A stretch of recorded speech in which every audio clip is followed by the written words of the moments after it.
-02 and IMD 2025-03. Good evening and welcome to the Office of Conservation's public hearing in docket numbers IMD 2025-02 and 03. My name is Jonathan Rice. I'm an attorney for the Office of Conservation. With me this evening is Dr. Scott Sabermain, a geologist with the Office of Conservation, Injection and Mining Division. I've been designated by the Commissioner of Conservation to act as the hearing officer this evening. My duty as hearing officer is to see that a clear and accurate record of this hearing is made so that the decision makers have an understanding of all the testimony. Public hearings are intended to receive comments, not to answer questions here at the hearing. The Office of Conservation will promptly respond to all relevant comments made at the hearing or submitted during the public comment period. The purpose of tonight's public hearing is to allow all interested persons an opportunity to enter into the record any relevant oral or written comments or data concerning the Injection and Mining Division's draft permit in response to ExxonMobil Low Carbon Solutions onshore applications for the drilling of 2 Class 5 stratigraphic test wells. The wells will be located in Section 34, Township 4 South, Range 5 West, and Section 29, Township 5 South, Range 3 West of Allen Parish, Louisiana. I stress the word relevant since only such comments will be considered by the Commissioner in reaching a decision regarding these applications. An example of a relevant comment could include whether or not the permit application is in full compliance with applicable rules and regulations for this type of project. As a matter of information, rules and regulations regarding these types of operations are found in Statement Order 29N1, which is codified as Louisiana Administrative Code Title 43, Part 17, Subpart 1. For those of you who wish to make a comment for the record, I would ask that you, again, each fill out a blue attendance card at the middle desk here, table. If you haven't done so already. The blue attendance cards are please mark whether you wish to speak and then bring your card to this table so we can have it accordingly. The public comment period ends on tomorrow, Thursday, May 1st, 2025 at 4:30 p.m. If you desire to submit a written comment for consideration after the close of the hearing, please submit your written comment to the Office of Conservation, Injection and Mining Division, 617 North 3rd Street, Baton Rouge, Louisiana, 70802. Written comments can also be emailed to info@la.gov. That is info@la.gov.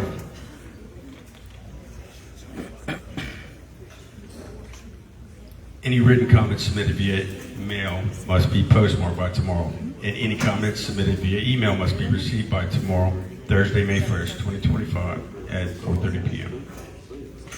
Please understand that you may make oral statements or submit written comments. If you have a lengthy statement that you intend to read, I ask that you please summarize the statement and submit the written statement to the court reporter, which is to my left, for inclusion into the record. If you plan to enter into the record any oversized documents that are larger than a legal size document, they must be reduced to at least legal size. That's 8.5 by 14 inches. If you plan to enter into the record a video or audio recording, you must have a copy today for the court reporter. All written comments will receive the same level of consideration as any oral statements. Can y'all hear me out here? Y'all need me to talk up?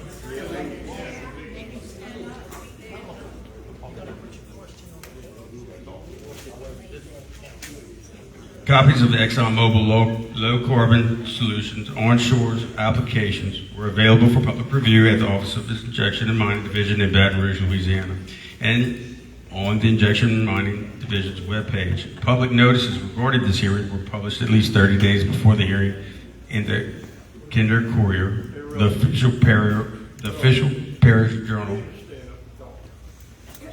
for Allen Parish, and in the Advocate. Is this better? At this time, I call on Dr. Scott Romaine to file into the record the appropriate state exhibits and provide a synopsis of the applications.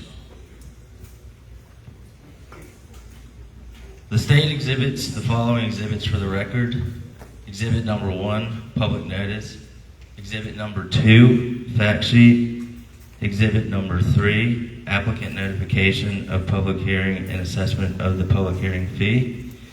Exhibit number 3A, receipt of the public hearing fee. Exhibit number 3B, application availability at the Office of Conservation. Exhibit number 3C, posting of the link to the electronic application package on the DENR Class website. Exhibit number 4, proof of publication of public notice. Exhibit number 4A, the advocate. Exhibit number 4B, the Kinder Courier. Exhibit number 5, list of interested parties notified of the public hearing. Exhibit number 5A, confirmation of notices sent mail. Exhibit number 5B, confirmation of notices sent to the parish governing authority. Exhibit number 6, draft permit, Form UIC 25 application, and attachments for application numbers 454 and 45462. And lastly, exhibit number 7, public comments and/or exhibits. ExxonMobil Low Carbon Solutions Onshore has submitted applications to drill 2 Class 6 stratigraphic test wells designated Hummingbird IMZ number 1 and Mockingbird IZM number 1. Hummingbird IZM number 1 will be at an approximate location of latitude 30 degrees 35 minutes 4.63 seconds north, longitude 92 degrees 41 minutes 54.26 seconds west, NAD 27, LA South. Mockingbird IZM number 1 will be at an approximate location of latitude 30 degrees 39 minutes 53.27 seconds north, longitude 92 degrees 52 minutes 4.34 seconds west, NAD 27, LA South. The wells will be used to collect geotechnical cores and other applicable information. The total depth of Hummingbird IZM number 1 is at a depth of 7,660 feet below ground level. And the base of the lowermost underground source of drinking water in the vicinity of Hummingbird IZM number 1 is approximately 2,430 feet below ground level. The total depth of Mockingbird IZM number 1 is at a depth of 7,480 feet below ground level, and the base of the lowermost underground source of drinking water in the vicinity of Mockingbird IZM number 1 is approximately 2,788 feet below ground level. Each application consists of the application form, attachments describing the geology and hydrology, the construction, completion, and the operation of the well and closure. Thank you. The docket exhibits have now been filed into the record. At this time, I'd like to request a representative of the applicant, ExxonMobil Low Carbon Solutions Onshore, to, if they would like to make a statement, please do so at the podium.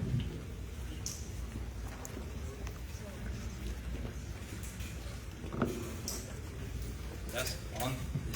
Is it loud enough? No? You hear me?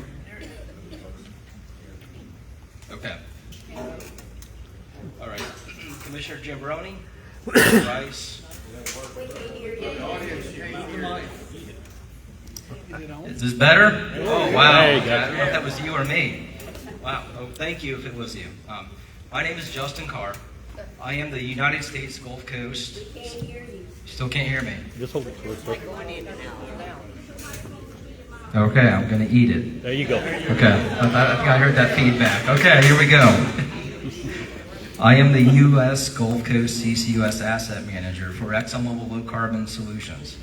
I want to thank you and your staff for holding this hearing and for evaluating our application for a permit to drill and complete 2 Class 5 stratigraphic test wells in Allen Parish.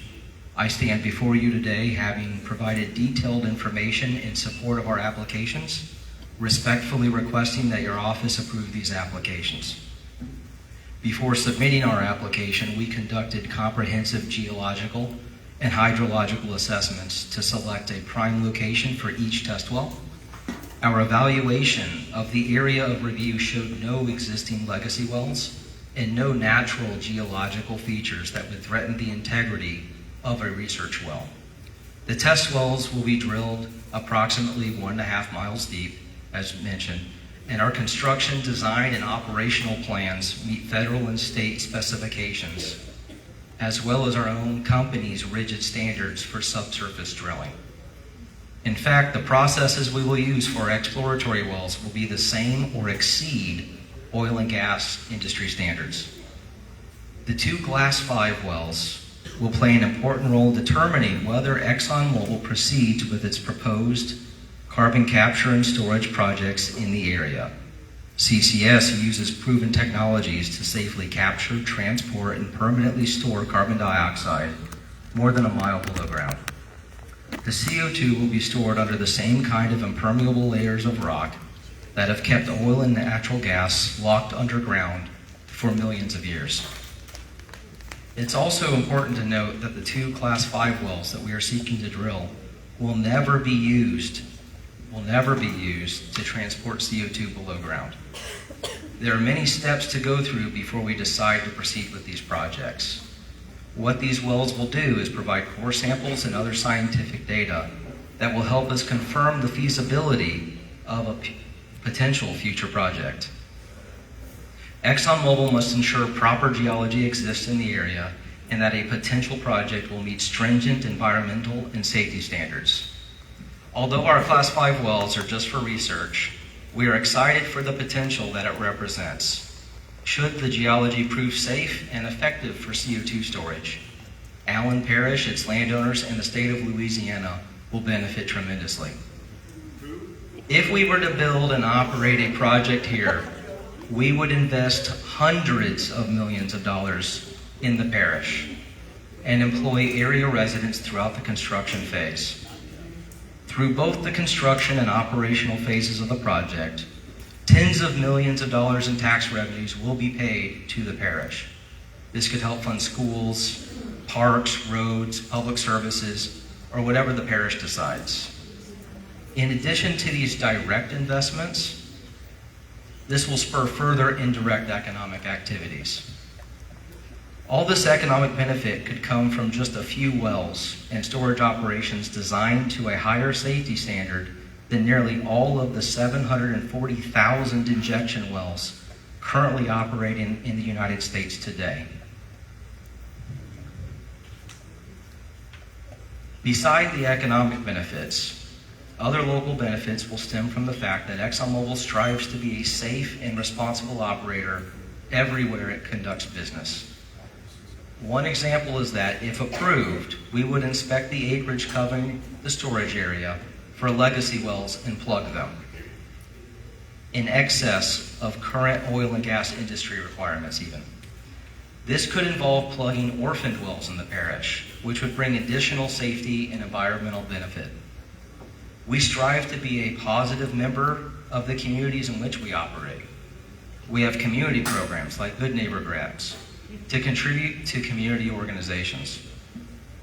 As a proactive measure, in addition to the work we do to prevent incidents from occurring in the first place, ExxonMobil also provides first responders with free hands-on training that includes simulated releases so they become aware of the properties of CO2 and how to safely manage a situation should a release ever occur. I'm also happy to announce that we are expanding that program from a facility in Texas, the TEACS program, to another facility in Louisiana and in Mississippi to make it more convenient and easier for volunteer and professional first responders to attend. Lastly, I'm thrilled with the investment that Louisiana has already won because of its natural resources, skilled local workforce, and oil and gas infrastructure. Abundant, low-cost natural gas, coupled with the right, safe geology, enables the development of lower carbon products that are more competitive in today's world markets. According to the Louisiana Economic Development, Louisiana has seen several global brand names announce more than $49 billion in new investments that rely on CCS infrastructure. As more companies look to Louisiana, they will seek to locate their facilities close to areas that can store their CO2. I expect we will hear a mixture of support and concern tonight. ExxonMobil is committed to providing facts and correcting any misinformation or misperceptions that have developed. In fact, the story of Louisiana's success in regulating wells should be shared more broadly because it has contributed to the United States' record of tens of trillions LDENR. The oil and natural gas industry with LDENR safety oversight enables Louisiana to unlock an opportunity that few places on this earth have access to. Louisiana is now in a position to offer manufacturers an opportunity to retain, come back to the U.S., and choose Louisiana as their base of operations. This will only happen if we allow companies like ExxonMobil to explore the geology so we can safely develop the resources we have here, which is what Louisiana's oil and gas industry has been doing for over a century. LDENR can take a step closer to this reality by approving our applications. Therefore, I would like to close where I began by respectfully requesting that LDENR approve ExxonMobil's applications for these 2 test wells in Allen Parish. In addition to being an important step in the safe development of this project, this process will also serve as another opportunity for us to continue listening to the community. As we continue to gather information and work to determine whether an actual CCS project will indeed move forward in Allen Parish, we will continue listening and conversing with the local community. I appreciate the opportunity to provide these remarks and for your time and consideration. Thank you very much. Thank you. Oh, boy, that's loud. Yeah. Okay, now we have a fairly large amount of people here today. In order to allow everyone to have a fair opportunity to be heard, we're going to limit the time of each speaker to 3 minutes. Any unsaid comments at the end of this time may be submitted in writing and will be entered into the record. When speaking, please be mindful of this yellow card and this red card. The yellow card means that you have 1 minute left to conclude your statement. The red card means that you should swiftly conclude your statement. And thank you for understanding. As you begin speaking, please state your name and whom you represent if you are appearing in a representative capacity. When another person is speaking, please do not disrupt the comments by interrupting or engaging in side conversation, as it tends to distort or mask the recording and makes the job of the court reporter more difficult. Again, the public comment period will close tomorrow, May 1st at 4:30 p.m. With that said, we will now receive public comments. Are there any elected officials that would like to make a statement or provide public comment? If so, please come forward.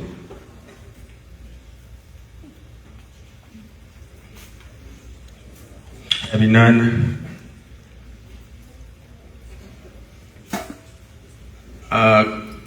calling for comment is Mr. Ryan Connors. Please approach the podium.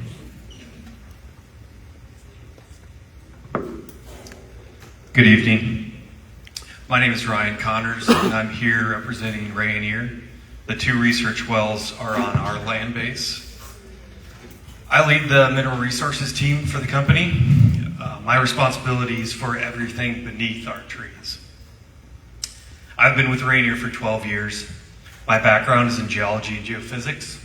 And for the last 20 years, I've been studying and protecting mineral resources for landowners in Louisiana. I make sure any project on our land is grounded in good science and good stewardship. When this project was first proposed, we did not rush to say yes. We were cautious, as most landowners are, and we had concerns that needed to be addressed. We worked with our own experts and outside specialists, including geologists, engineers, legal and environmental specialists. We also worked closely with ExxonMobil to fully vet every aspect of the proposed project. At Rainier, we take our responsibility as landowners seriously. We hold anyone who works on our land to high standard because protecting the land and the communities around it isn't just good business, it's the right thing to do. The decision for you tonight isn't about approving the full storage project. We understand that. It's about 2 research wells. And we see these research wells as necessary to confirm key characteristics of the geology, including the quality of the storage formation, and most importantly, the integrity of the overlying seal. Gathering this information ensures that any future decisions are based on real data and sound science, not assumptions. We appreciate the department's careful review, and we respectfully ask for your support in approving these research wells. Thank you. Thank you. Next, call a Holly Johnson.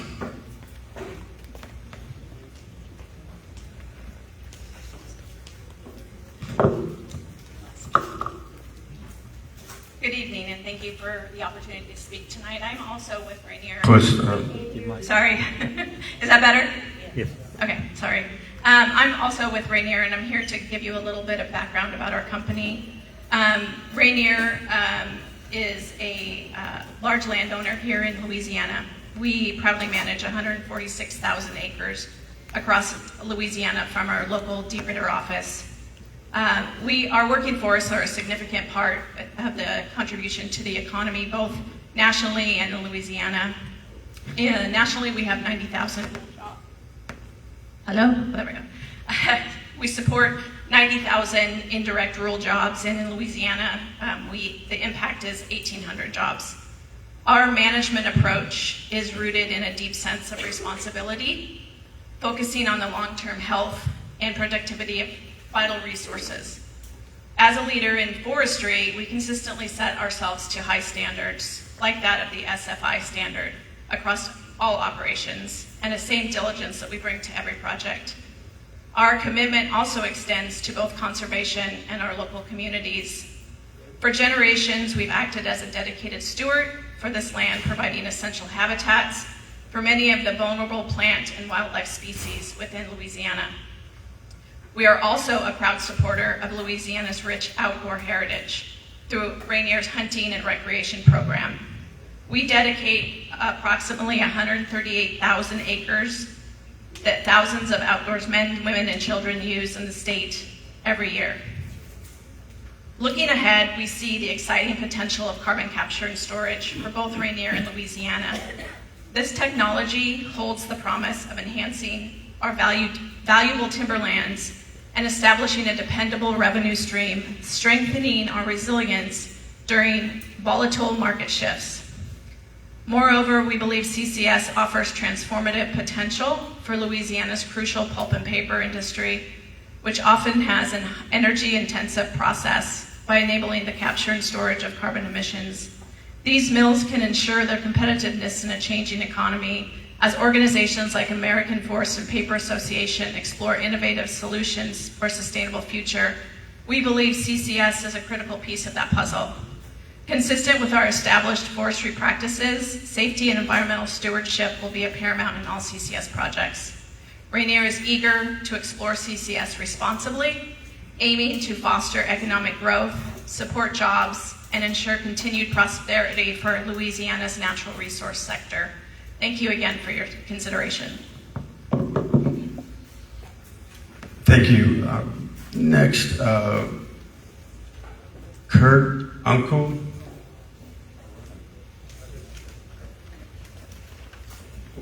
I just got on everybody talks about economics and the money on this thing.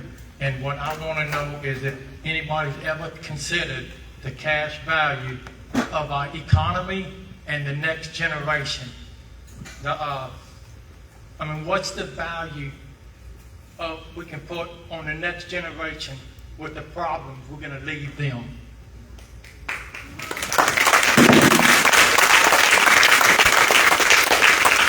Thank you. Next speaker will be Roland Hollins.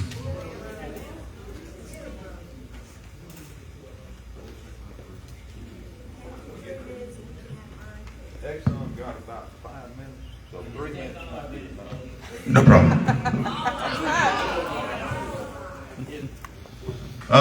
Yesterday, Exxon over the weekend sent out flyers last week talking about how good they want to be our neighbors. Well, yesterday, I think we found out, this is why we got to depend on our State Department to help us here, because we found out that the industry may not be as interested in helping us and protecting our waters as we first thought they would. Because yesterday, we tried to get bills passed to insure our water districts in case we have a contamination.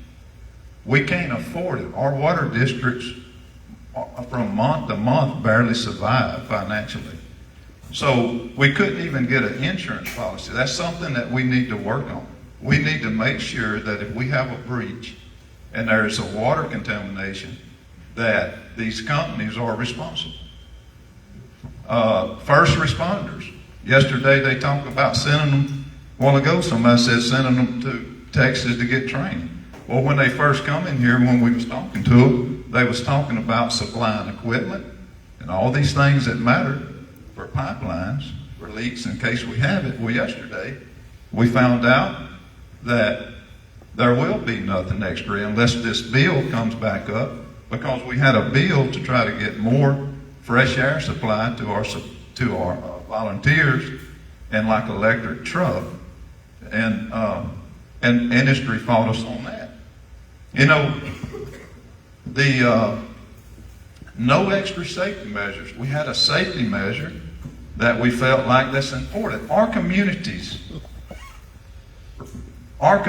out here is being forced with a new technology, because the fact is everybody from industry likes to say we've been doing this 45, 50 years.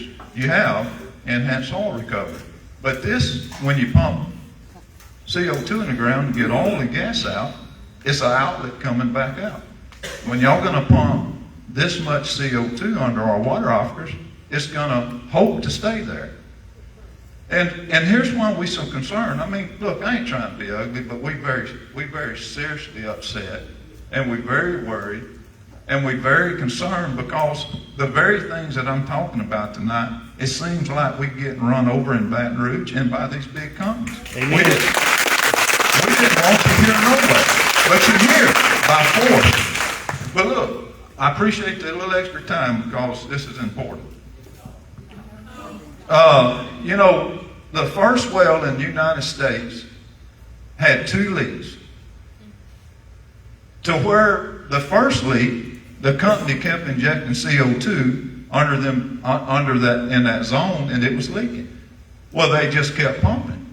So when they had the second leak, they had to stop, and they reported it and got fined. Now the legislature of Illinois had to pass legislation that says you can't pump underneath that water aquifer no more, or nowhere near that water aquifer. And you say that we don't have some concerns? This is our sole water supply to 15 parishes. You can't survive without water. So we had a bill that industry fought yesterday that said simply this: if Exxon says they're so good and they're going to do the right thing, then why would they fight a bill that says that if we have a leak, that we're going to be responsible enough to shut it down and let local governments know, and let the Natural Resource Department know, let us all know, and that we don't continue to contaminate by continued pumping. They fought that bill. You think we believe in this industry? You think we? Oh, hey, pull that card up. pull that card up. This is our home, buddy. Hey, How many jobs? listen. This crowd, look, we need to get this off our chest, okay? So, because this is our home. We've been run over. We ain't going to be run over much longer. So here's the thing. Are you going to be pumping into my scene? Are you going to be pumping into my scene, Mr. Carl? Are you pumping into my scene? And your timber company wants Are you going to be pumping into my scene? That's why they want it. My scene is the closest thing to our water. I want to know, can we know that? Can we find that? Because they keep saying it's way down, but I want to know, in one meeting I was with, they said something about they might go into the Miocene. These are the things we need answers to. That's why it's so important that the industry and that the Natural Resource Department assure us of some accountability. Be a partner. You want to be a neighbor? Well, what we're talking about tonight is the way to be a neighbor. So, you know, we got very serious concern. And you know, size coming and being a real neighbor and sit down and talking to us about the things that really makes us feel better, like our state is going to take care of us and watch over our future, our generation's water. Then we find out we lose every bill yesterday. But that fight ain't over. Look, I appreciate you for your time, and I appreciate you for coming. I know it wasn't going to be easy because our people is very concerned. And the thing is, you know, this company comes in here saying that, you know, it's our land. Yes, and I believe in land rights. Believe me, we fought to keep eminent domain out of our parishes yesterday. We lost that fight. I believe in land rights. But it's going to be pumped under all of our water, no matter where you inject it at. And that's what we need to make sure that we do this right. And that we have accountability. And that y'all make our parish a partner in that. Not leave us out. And the last thing I'm going to say is this. You know why we don't trust y'all? Here's the thing. First of all, we didn't even know he was coming. Second of all, we got to build. I mean, what I'm saying, you need to hear this, Governor and everybody else, is this. Here we are having the first Class 5 hearing in this parish tonight. We already got a road built into one of these wells y'all here coming out hearing for, and working on the other road, and already applying for a Class 6, and we ain't even got through this 5 class. And I know I talked to Pastor. Pastor called me back and kind of explained to me the process. I appreciate that. But what I'm trying to tell y'all is that the way this has been done, nobody's coming here and sitting down with us in the right manner and sat down and made stakeholder meetings and bought in. All we've done is come in here, give $100,000 here, give $200,000 here, and try to buy our people. You ain't going to buy our people. Work with our people. Quit running from us. Quit fighting bills that matter to us. If you're going to force us, join us and help us. Make us feel safe.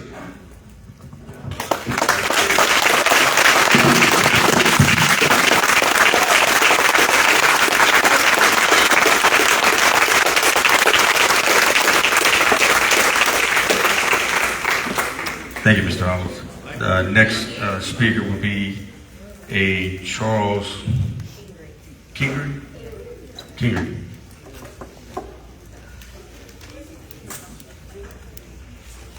Thank you for your extra time, sir.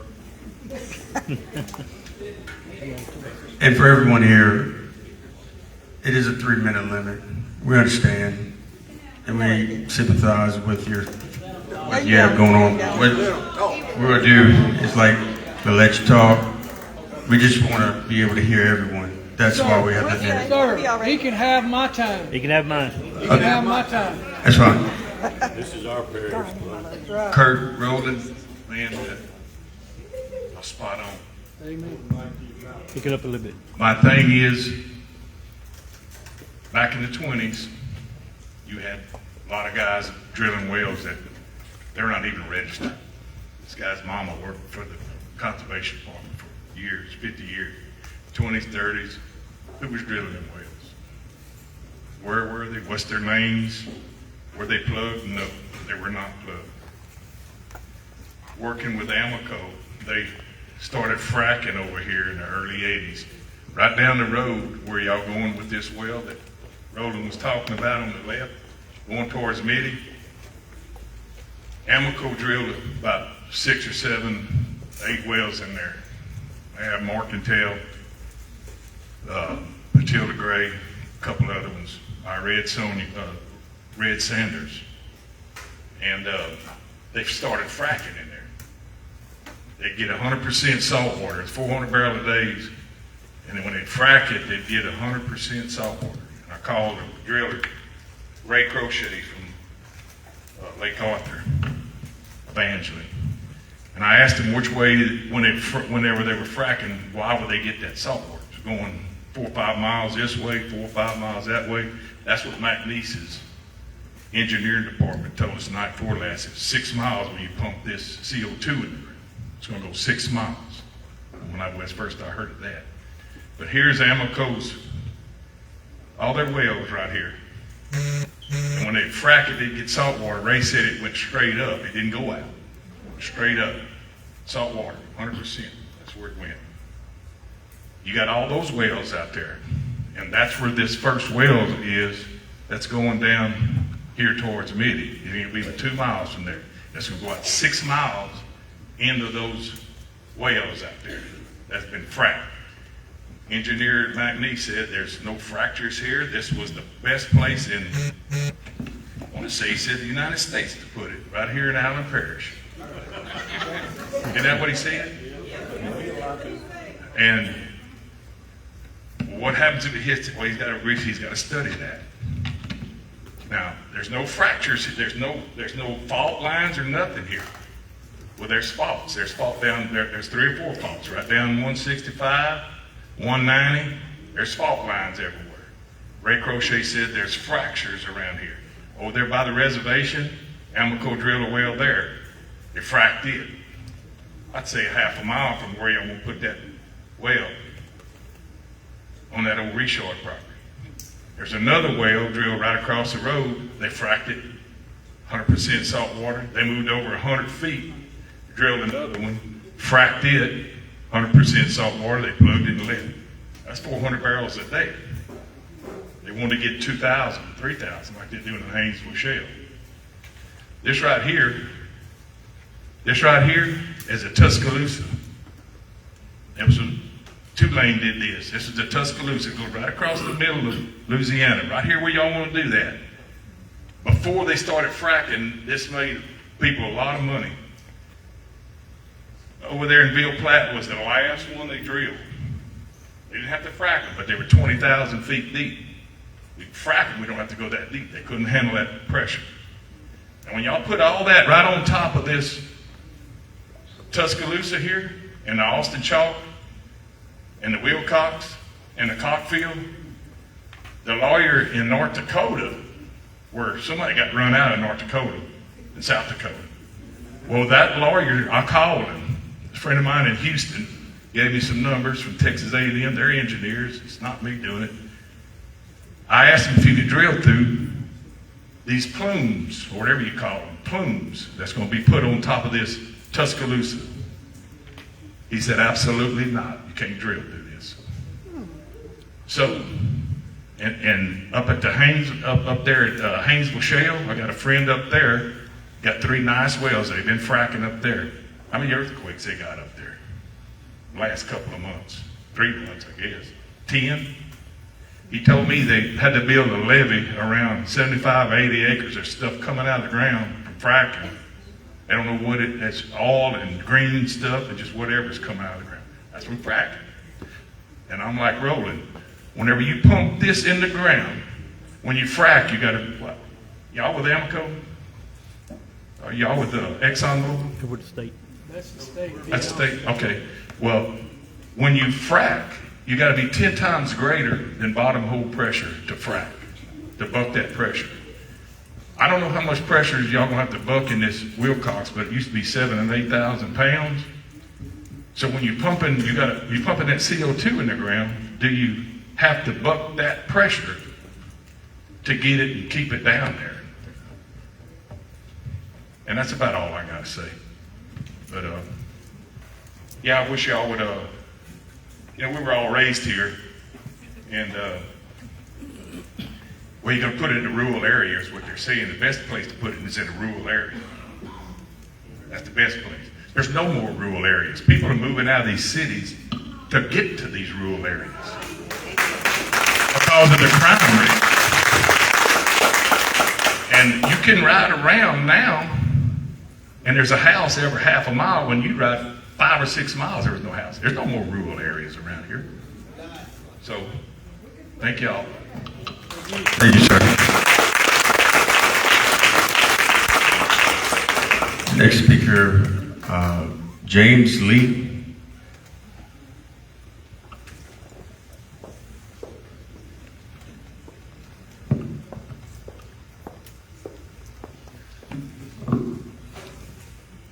My name is James Lee. I am here today representing the Louisiana Mid-Continent Oil and Gas Association.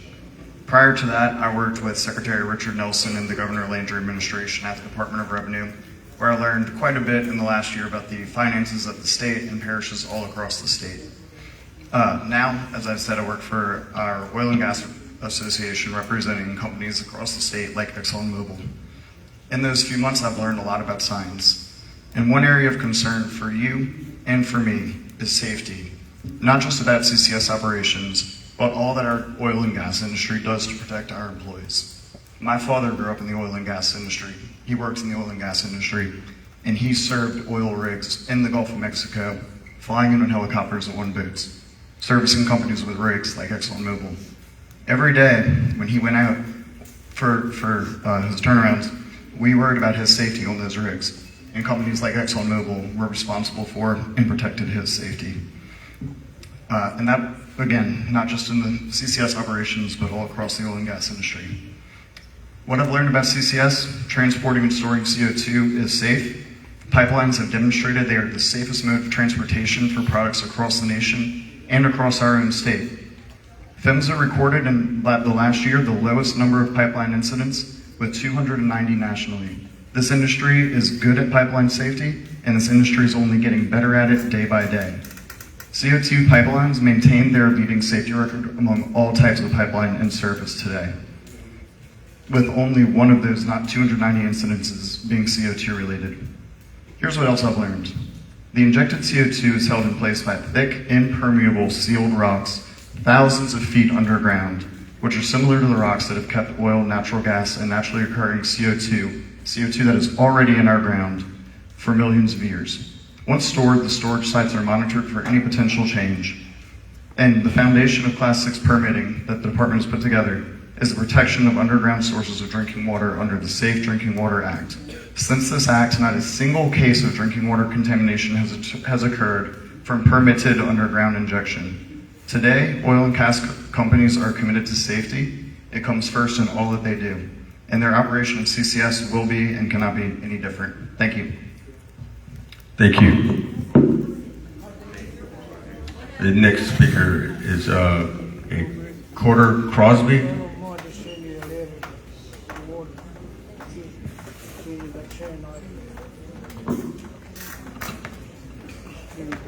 Hey there, I'm Carter Crosby. I'm representing Crosby Resources. We're a family-owned company that's been in the area a long time, and we're neighbors to the Class 5 Strat wells we're here today to talk about, and I'm just here to voice my support for the Strat well permitting process. Thank you. Thank you. Next speaker we have is Katie McKee.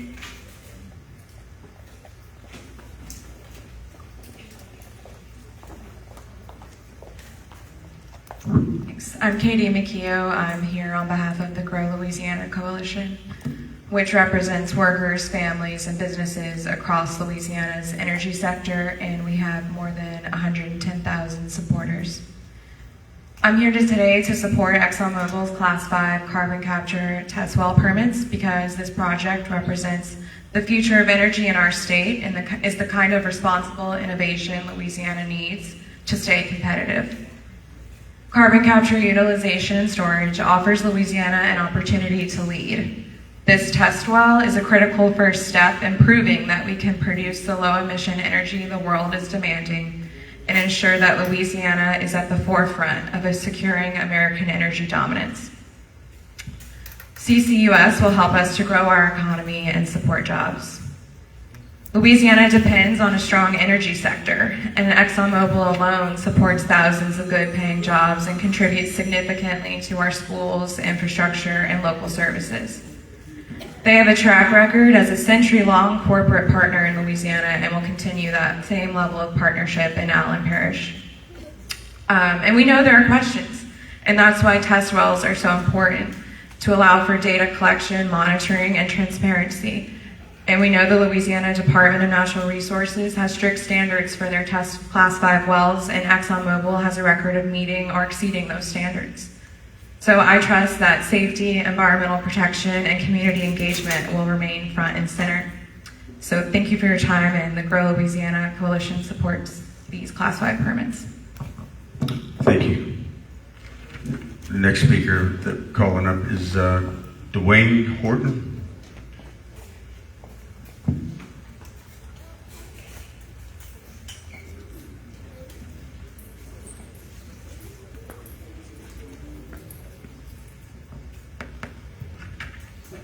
Hey, I want to talk to the people out here. That's a deaf ear up there.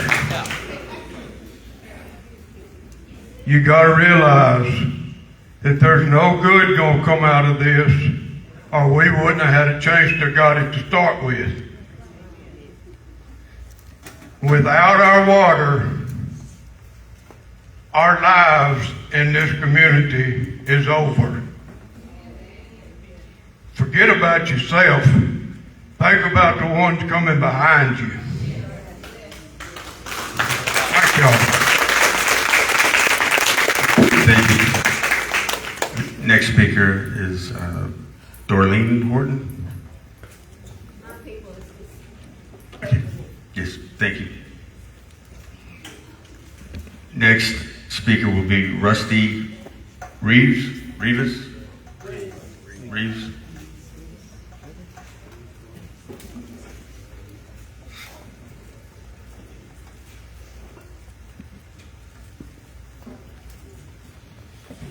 Rusty Reeves.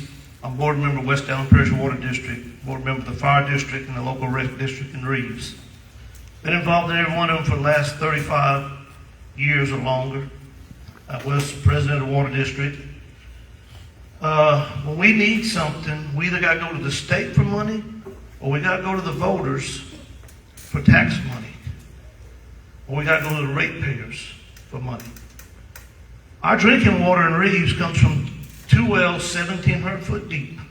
We're the closest ones to where they fixing to punch these holes. We drilling one right now, another 1,700 foot deep. So when it starts getting out that cavern, that hole, whatever it is, it's going to affect our water first. We're in the very southwest of Allen Parish. When we went to buy land for this property, for this well, we went to buy property, we went to the timber companies. And they said, if you ain't buying $250,000 worth of land, we don't want to talk to you. We found a local landowner that sold us 3 acres right next to the timber company's land. They've not been the neighbors they talk about. My children, my daughter, my grandchildren will never hunt and fish where I did because everything is leased up or posted now. Yes. So it's not available to the public. My other thing I just want to tell you, the Titanic wasn't supposed to sink.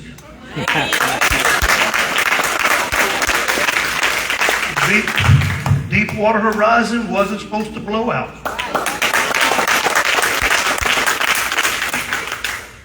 Exxon Valdez wasn't supposed to have happened. Sparta, Mississippi wasn't supposed to have happened, or Space or whatever you call it. And just to give you a little idea of where we at in the rural areas, because we are the rural area of this area, we was out of power 21 days after Hurricane Rita, and again after Hurricane Laura. And it stretched our emergency response efforts to the max. One company come forward and say, hey, we'll help you out, buy a truck. And they give us $70,000. The rest of these companies around here never come forward and said a word. We fought it on our own. We struggled through the darkness. We stole resources from whatever state agency would send them to us. The big boys didn't come in here running and ripping and running to help us clear roads, get water systems going again, get the power lines back up. We fought it on our own. My question is, if the power goes down, or these things that they putting in here, these wells and these pipelines, are they dependent on power to control them? And what happens if the power fails? For 2 weeks. Or longer. That's all I have. Thank you, sir. Next speaker is Jordan Uncle.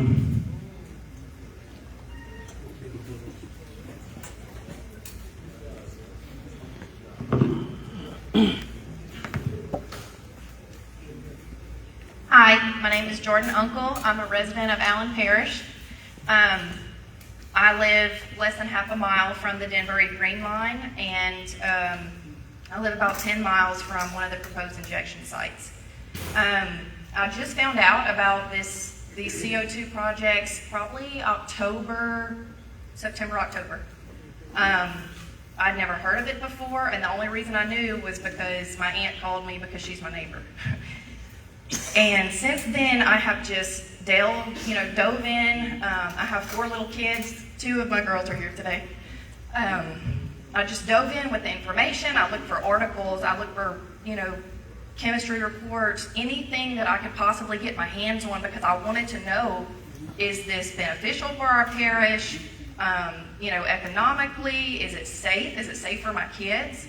And so far, we get told one thing, and then I go to the risk assessment, and I'm told another thing, and I'm not okay with it. And, when these bills were proposed to the House, I'm not a politician, I'm a hairdresser.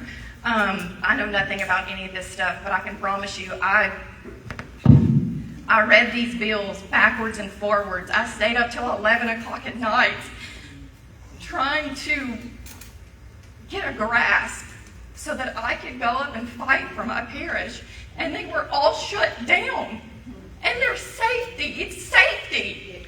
I don't understand how our safety is not worth it, how it's not worth more.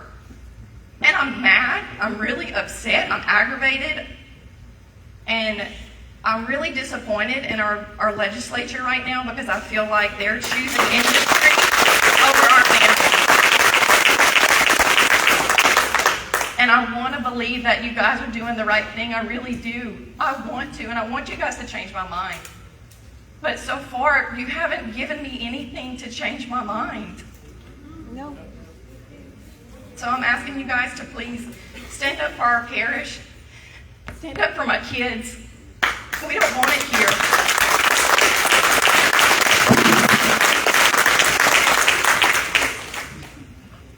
Thank you very much. The next speaker will be Carlo Maggio.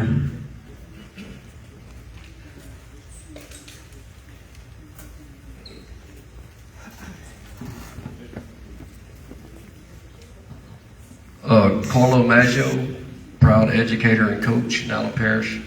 Look, I may be in the wrong meeting, I'm not sure.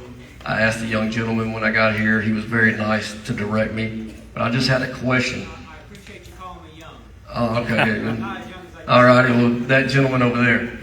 Kind of like what Miss Jordan was just saying. I have a lot of coaching friends in here. I'm glad Coach Fondo's here. A lot of teachers, we talk a lot. And we can never get the answer to this question. So can someone explain, and back to what he said this isn't a question and answer, so I thought that's what it was, I'm sorry. Can someone explain the origin of the CCS project in Allen Parish? Specifically, who initiated it, how did it first come to the table, and what process allowed it to move forward? Because like she said, it's October. We're at the golf course. We got guys, Maggio, we got guys, I'm at the Beauregard Country Club. Maggio, how did this happen? Was it DeWitt? Was it the police juror? Was it like who? Oh, it was a big landowner. So one big landowner gets to make that, like, just how? So how did this happen? Who said it was a good idea? We just want to know. I know a lot of people that want to know that. Was it an economic developer? How did these things happen? It's just what I saw. I thought it was a question and answer. I didn't know it was just a comment deal. So if someone could just answer that question, a lot of people want to know. So, but I appreciate you, man. Thank you. And hopefully we get some answers. Thank you, sir. Next speaker will be Jeremy Gray.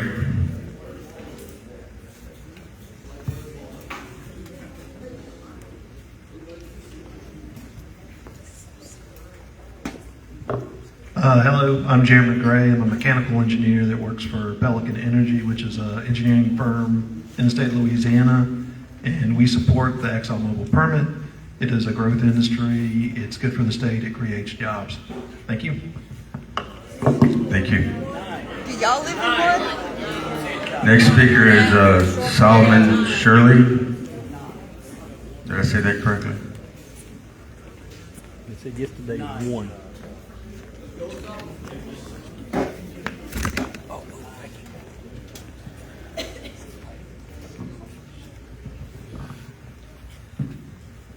Yeah, I just want to share a little bit, but at the end of the day, we're taking accountability for our children, you know. And if, you know, we're not the voice for them, then who's going to be, yeah, right? So at the end of the day, with this, there's no room for margin of error, right? And we understand, just like Charles and Roland and everybody already articulated, Rusty, you know, at the end of the day, they said, you know, BP wasn't supposed to happen. I was at Mississippi Canyon 109. And oil and gas industry has been good to many of us in here, you know. And we're for the right oil and gas. You know what I mean? We're for the right, correct procedures. A lot of this is untested. Once, and it's not if, it's when that does enter into our water system, we got serious problems. Then what? You know, then the oops happens, right? Then it's too late. At the end of the day, you know, we're against this. You know, I mean, even though it says, hey, it's a bunch of country people around here, listen, you know, when you deal with enough rats in your life, you learn to smell rats. And you're not going to afford it. Thank you, sir. Next speaker will be Brittany Manuel. I'm a pause for now. Go ahead. Next speaker will be Patrick Riley.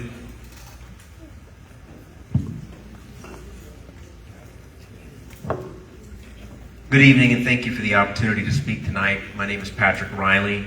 I'm a chemical engineer, I'm an attorney, and I'm here on behalf of the Louisiana Chemical Association, representing the state's chemical manufacturers who produce many of the projects we use on a daily basis. I'm here tonight to urge you to approve Exxon's Class 5 permit. Exxon has been a valued member of LCA for decades and an active participant in our work to advance a safe, responsible manufacturing in Louisiana. Like all of our members, Exxon is committed to being a good neighbor, prioritizing safety, transparency, and meaningful engagement with the communities where they operate.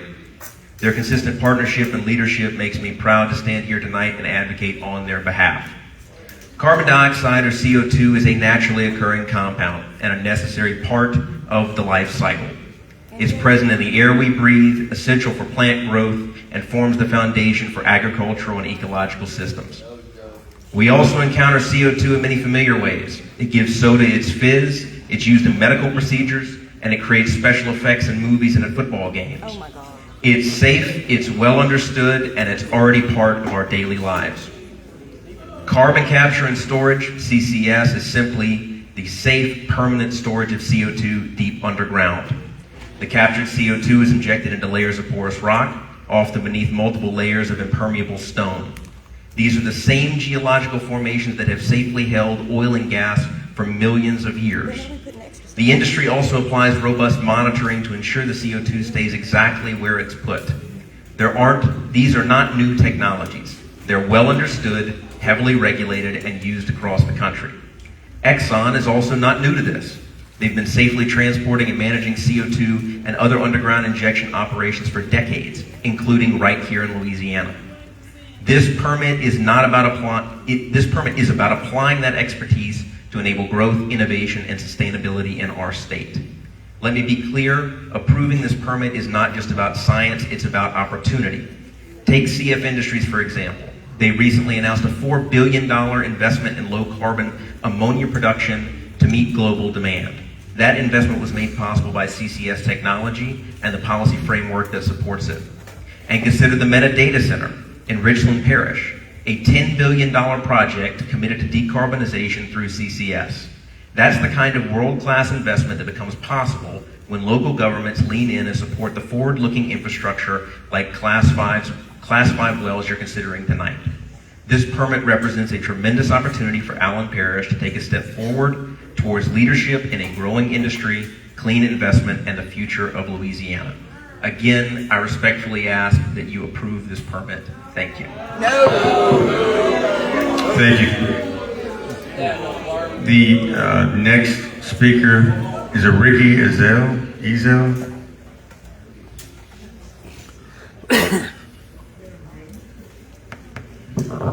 Can y'all hear me now? Yep. Yes. Awesome. Look, I'm probably one of the most people that is most conservative in this room. I rationalize everything. But yesterday I was woken up. I'd never been woken up before. I went to the state capitol to watch the dog and pony show that's happening here tonight. What you had was a whole lot of people coming up throwing a lot of big numbers out. I did actually hear one talk about safety tonight. Didn't hear that all day yesterday. When they turned the people down, you had people up there bleeding their hearts out. Bleeding their hearts out. And these people either took off work or took time out of their day to be there. The rest of them talking were paid to be there, just like there is tonight. You think our attorneys are here for free? And what they're doing is throwing out huge numbers at you because that puts you guys in a spot to say yes. The EPA gave you primacy to approve these wells and took them out of the picture. With understanding you're going to protect the people in this room. We have zero confidence that is happening. Zero. When those legislative members yesterday voted down every bill that was to help protect some of our rights, and even stepped on our constitutional rights or our eminent domain. Yes. Gave me zero respect for Louisiana Department. Was it environmental and natural resources? Zero respect, and I don't have no confidence that you guys will do your job effectively. In my mind, DPA should pull the MOA back that was given to y'all in 2023 and help us out.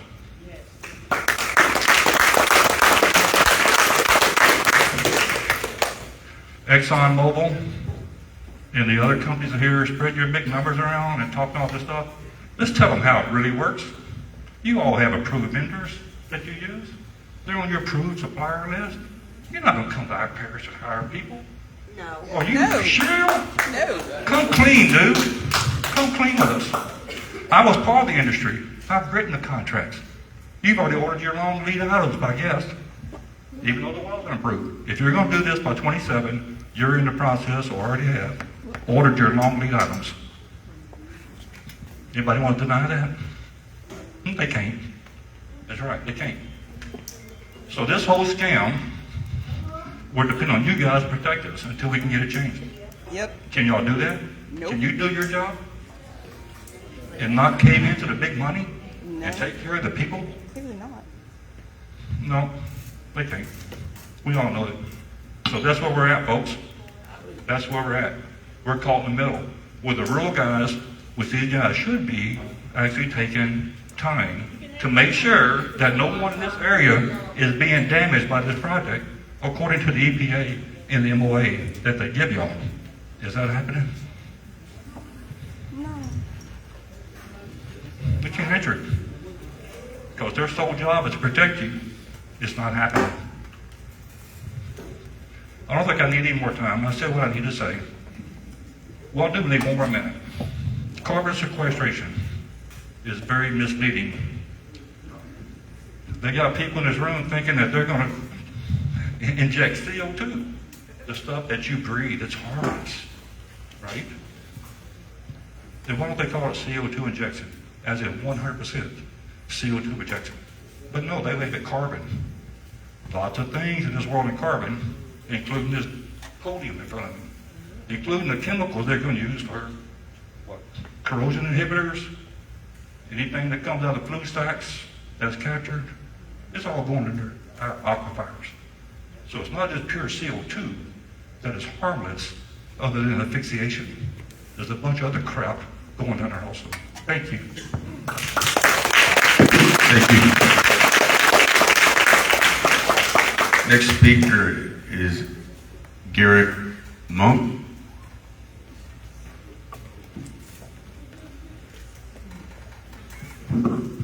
Well, first thing I got to say is everybody in here that's for this is not from here. Yes. They don't give 2 nickels for this parish. As far as the Exxon and every refinery in North America, I worked at every one of them, and Esso in Canada. That's the biggest polluters that there is. They don't give 2 cents for us, for a rural community. And they say, oh, it's 2 to 3% it's going to be with the carbon. Ask them, what's 2 3%? What's 2 3%? Can't answer it. Won't answer it. Why? Why they won't answer it? Why they don't tell us the truth? Why? Why we can't get the truth?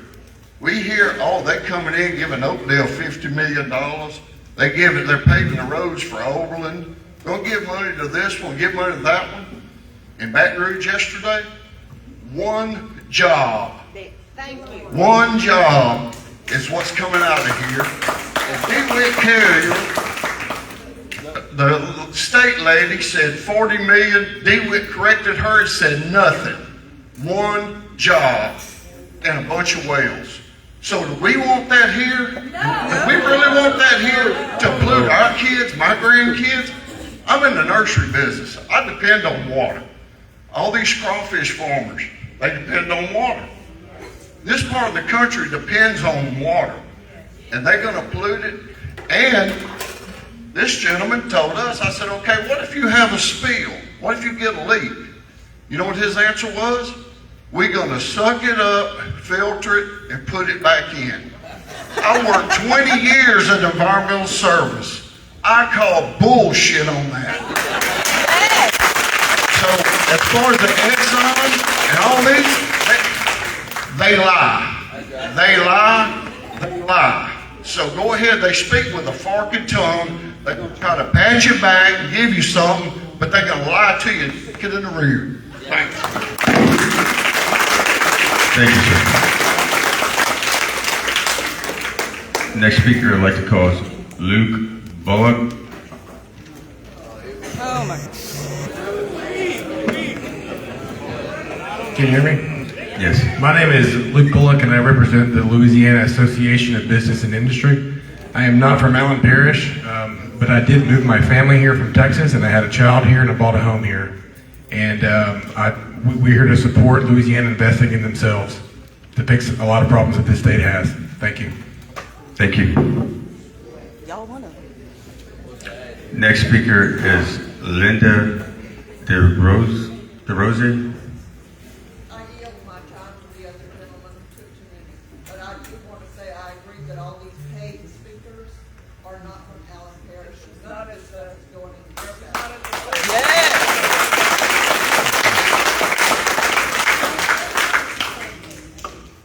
Thank you. We really need you to come to the podium if you have a comment, but we did hear you. Thank you. Next speaker is Todd Taylor.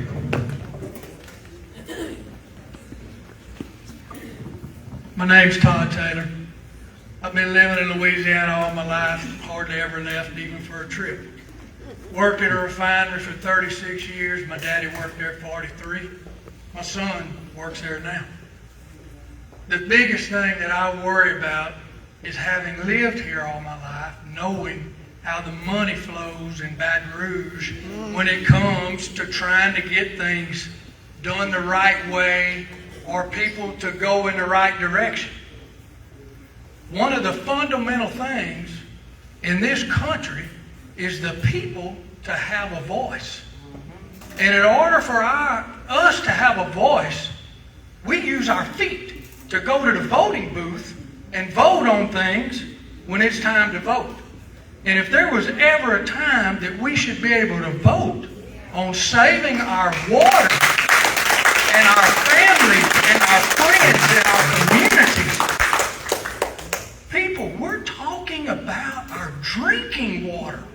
We can only go a few days. We can go weeks. When you're fat as I am, you can go a bunch of weeks without food, but you cannot go without water. I have beautiful children and beautiful grandchildren, and I know a lot of y'all do too. And most, if not all, of the people here that are for this permit to drill these wells and put poison in the ground where our drinking water is, don't live where that's going to affect them or their families. I am not a public speaker, and this is hard for me to do, just like it is a lot of other people that's done this tonight. And in Baton Rouge, I'm so proud of you people that went up there and spoke.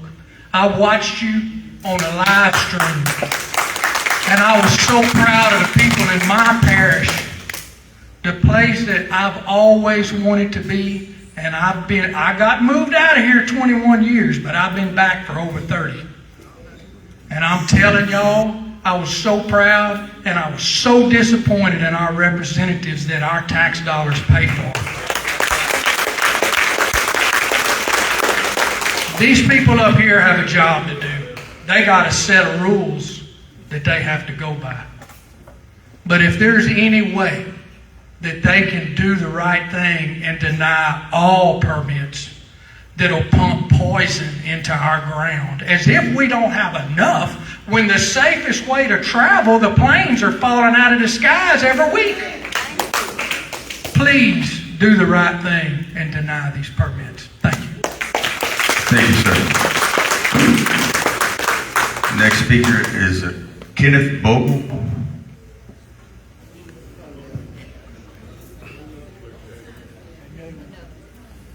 Do y'all get paid if you don't get up? Hello, my name is Kenny Vogel. I'm with Pelican Energy also, as Jeremy spoke earlier. I'm based in Covington, Louisiana. Our offices are spread out through Louisiana. At Pelican, we designed a lot of the infrastructure that's currently in Louisiana for CO2 infrastructure for the last 20 plus years, along with 25 plus years of CO2 infrastructure development all over the country. And we fully support Exxon's permit. It's good for Louisiana businesses such as Pelican, along with all of our employees, over 200 employees that all live here in Louisiana. Over 50% of our employees are working on CCUS projects in Louisiana and throughout the country. So thank you for letting me share my voice. Thank you, sir. Next speaker is Sidney Miller.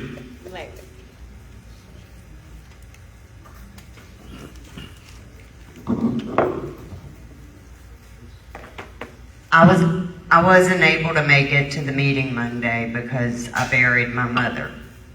She died of lung cancer. She was a smoker, but her best friend was not. Her best friend also died of non-small cell lung cancer. Why is that? Is it maybe because we're full of poison here? And now they want to add more poison? I think part of this pipeline or something is going to be within 2 miles of my house. I learned something while I was caretaking for my mother. I learned what happens when the lung fills up with CO2 and can't get it back out. I really didn't expect there to be kids here today, and I don't want to say this in front of them, but my mom was foaming at the mouth on multiple occasions.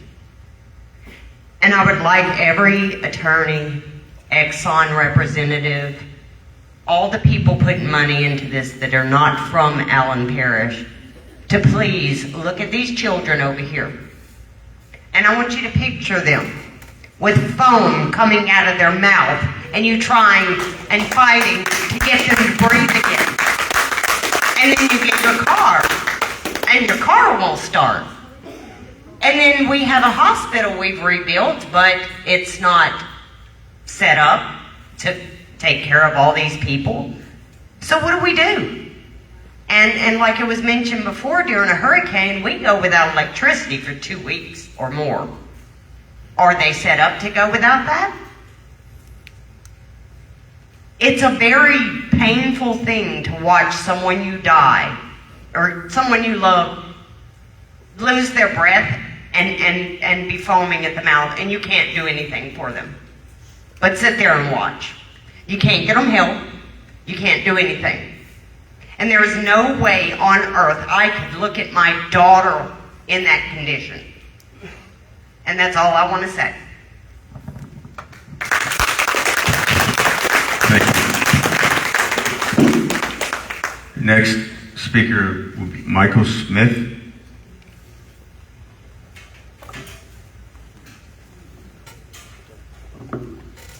Thank you, Mr. Acting Commissioner, Mr. Moderator. My comments tonight are in regards to the Class 5 permit applications by ExxonMobil and by extension ExxonMobil Pipeline Company. I am the Public and Stakeholder Engagement Lead for ExxonMobil Pipeline Company for Louisiana and Mississippi. We have been pleased to work with this department over the past many decades as a responsible operator here in Louisiana. In fact, we look forward to any extensions of this particular project that may come as a result of future well activity in this region. We look forward to working with you to extend that safety record. As you know, we are covered by Part 191 and Part 195 of federal regulations that mandate many, many things on pipeline operators, including public awareness and including public safety. And that is one of the reasons why our company has invested so heavily in firefighter training. That includes the only CO2 pipeline training that exists in North America. And we have extended that opportunity before this project was even announced to the firefighters of not only Allen Parish, but in surrounding parishes as well. As Mr. Carr alluded to, we are pleased to actually begin to extend that training throughout Louisiana and Mississippi starting later this fall. Again, this is something that no other company that we know of is doing today, but we invite others to take advantage of this in other parishes as we begin this new journey here throughout southwestern Louisiana. I'd also like to add that, as you well know in the department, our company was recently this week awarded the API's Distinguished Pipeline Safety Award nationally. This was for the 3rd consecutive year, and we are the only company that has ever won the award 3 years in a row. It's something that we are incredibly proud of, and it speaks specifically to the employees and the contractors that we employ, their work ethic, their training, and of course their dedication to making sure that every molecule makes it to its destination in proper fashion. In closing, let me just encourage you to liaise with us on the pipeline side through this permit activity. And if there's anything that we can do with regards to pipeline training, pipeline safety, and public safety, you can count on us to do it just as we have been doing across Louisiana for the past many decades. Thank you for your time. Thank you, sir. Next speaker is Lena Venable. All right, our hometown girl. My name is Lana Venable. I am a consultant with ExxonMobil on this project. Having formerly worked with the company in Baton Rouge, where I live now, as I think I heard someone say in the back, I am a native of Allen Parish. I grew up here. I was raised right across the street from the high school, right down the road in Overland. For many years, I have been away. When I left and went to college, there were no opportunities for me to come back to for the kind of career that I wanted to pursue.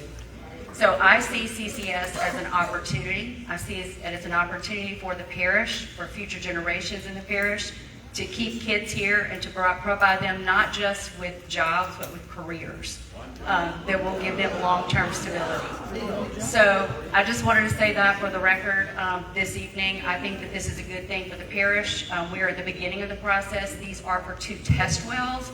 As it's also been said, there's a chance that the project may not locate here, depending on what the data and the science tell the folks that are looking at the data from the test wells. So I just respectfully ask for the ability to conduct the testing to determine if it's even feasible to do the storage here long term, and that we'll continue our engagement with the community from there. Thank you.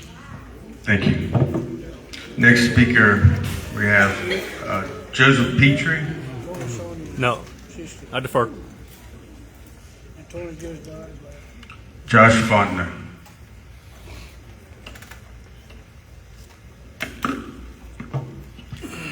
You know, there's no doubt that you guys know a whole lot more about the safety and of the carbon sequestration. There's no doubt about it.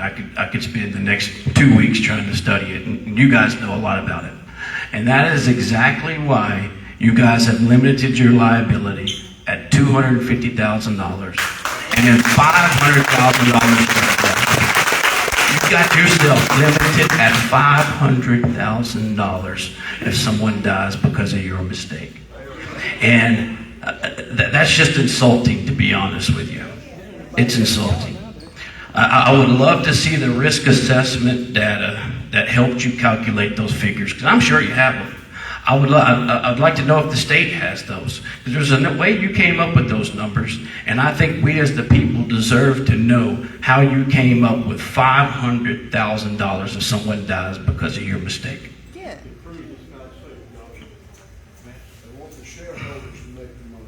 And Mr. Carr, you know, you guys say that you want to hear our voice. Then why'd y'all shoot it down yesterday? You used your power and your influence to make sure that we didn't even have a voice. You want to hear a voice, but that you take it away. Not only did you take it away, you used your influence to take it away. And that's insulting. And for all you guys who keep coming up here talking about jobs, like we don't have a television or the internet, or we weren't here Monday. Monday, the guy told us we were going to have 9 jobs. Woo, 9 jobs. Come on with it. Yesterday, we found out we're going to get 1, and y'all want to come up here and insult us? Like that's going to make a difference? That's all I got to say. Thank you, sir. Next speaker will be Brian Hanks.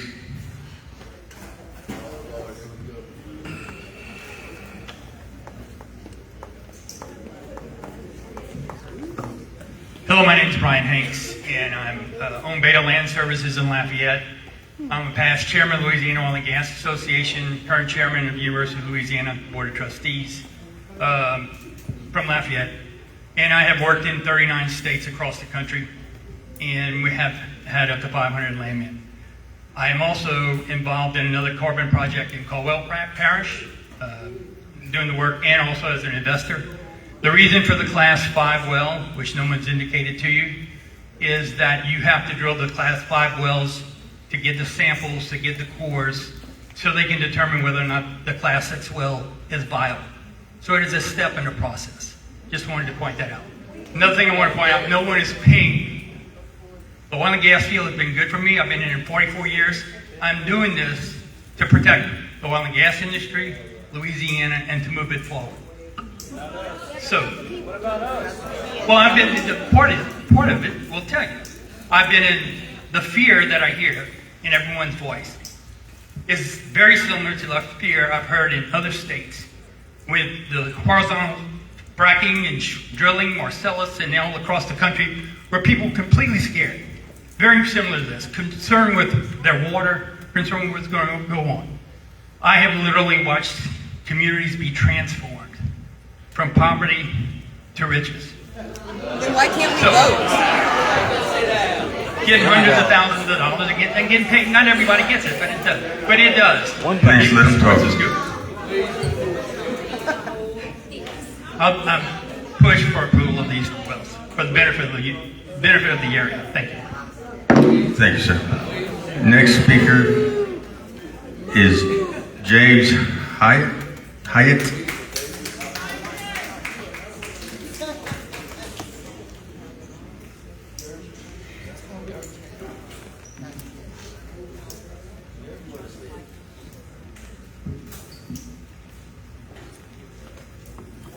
Thank you. My name is James Hyatt. I am from Lake Charles. I don't live in Allen Parish, but I am in solidarity with the folks in this room that want the power of the people to preside over the power of corporations.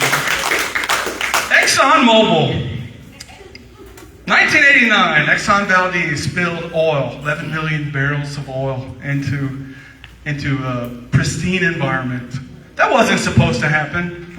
And ExxonMobil, out of the goodness of their hearts, fought those people for getting payment for 20 plus years.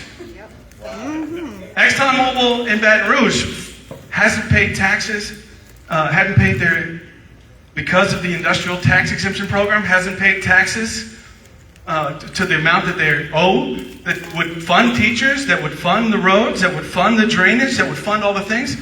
It is true. It's very true. They fought Together Louisiana. They fought everybody. The industry in this room is here because they want to continue the exploitation of these people. Yes. I have been at many Department of Energy and Natural Resources, many hearings. I've never seen the PR gentleman come out for a hearing. What usually happens is you take comments from the people who don't want the projects in their area, and then you write it off and you don't actually make any technical comments or validate their concerns. These are 2 Class 5 wells. The only reason they're drilling them is to find out if they can do the Class 6. That's the bottom line. And they're doing it in 2 areas. And yesterday we saw at the State House, LSU brought out this beautiful, huge piece of thing that showed all the layers and all the protection around these 2 injection sites. As if they existed in a vacuum on an island, and that the pores and the layers didn't extend on far beyond that. The truth is, we don't know what's going to happen. They don't know. They keep telling us how safe it is. It's not safe. The Department of Natural Resources should work for the people. The permit writer should work for the people. There are some great... my sister works for the Department of Natural Resources. There's some good people in the agencies, but at the top, for whatever reason, has been bought by corporations. And we have seen time and time again, this is the first time people in Allen Parish might be experiencing this.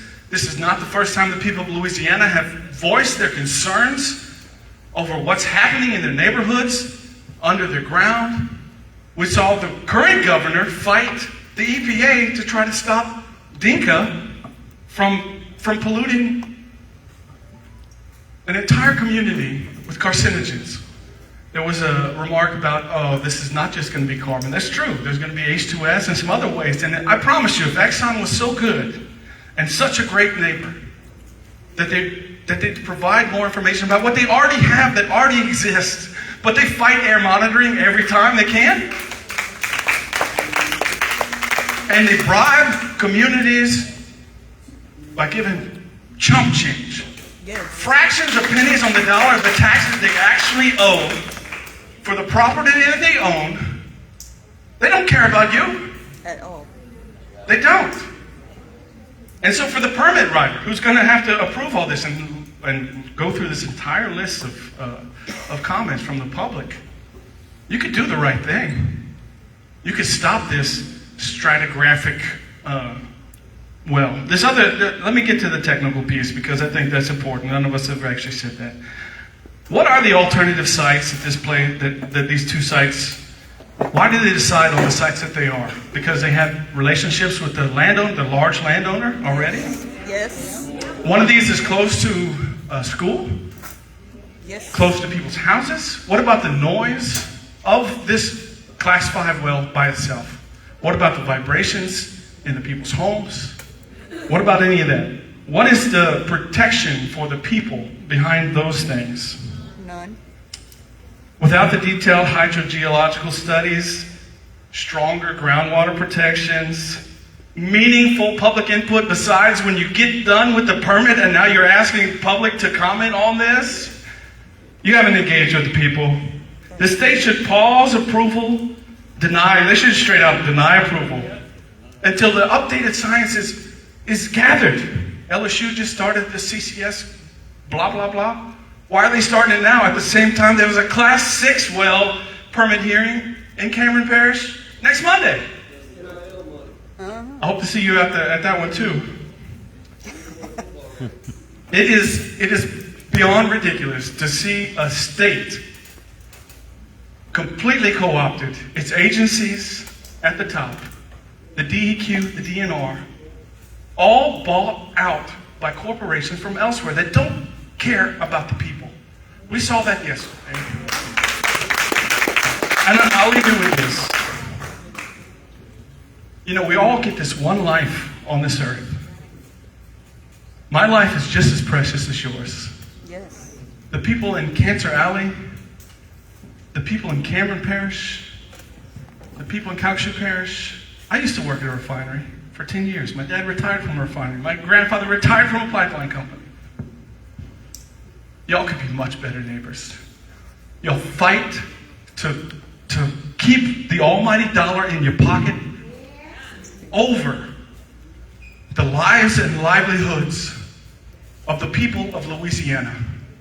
We are not a sacrifice zone, and it's unfortunate that it takes one of these things coming into your backyard for you to understand what these politicians are really about. Right.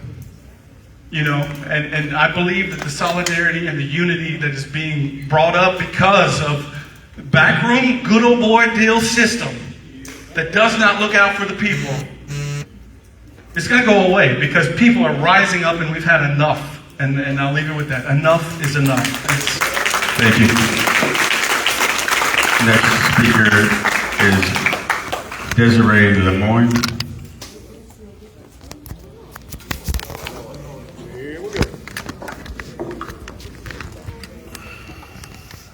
Good evening.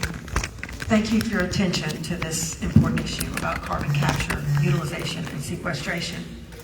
My name is Desiree Lemoyne, and I manage Industry Makes.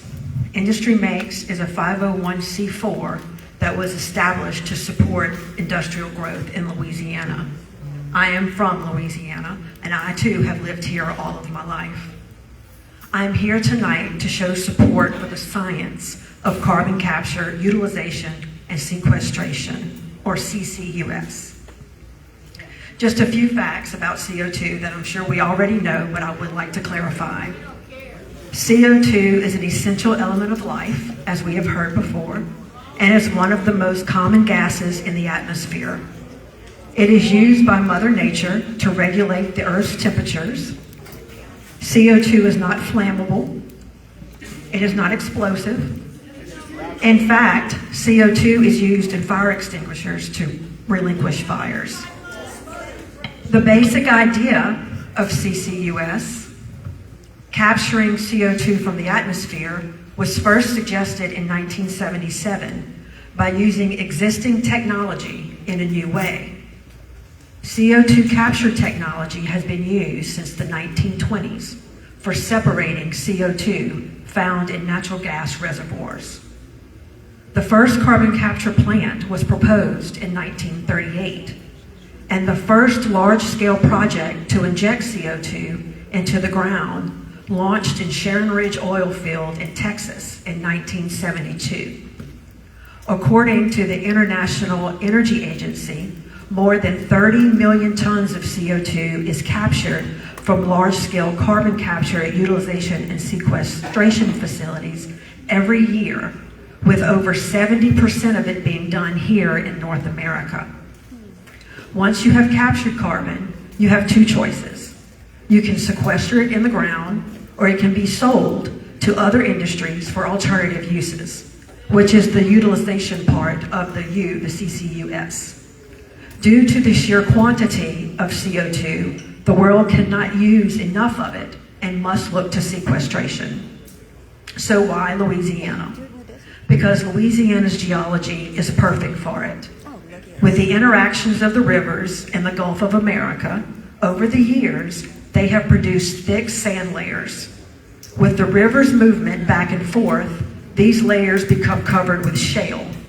The shale is impermeable, not allowing anything to move up or down. This allows things in the sand layers from 20,000 feet all the way up to the surface to become trapped.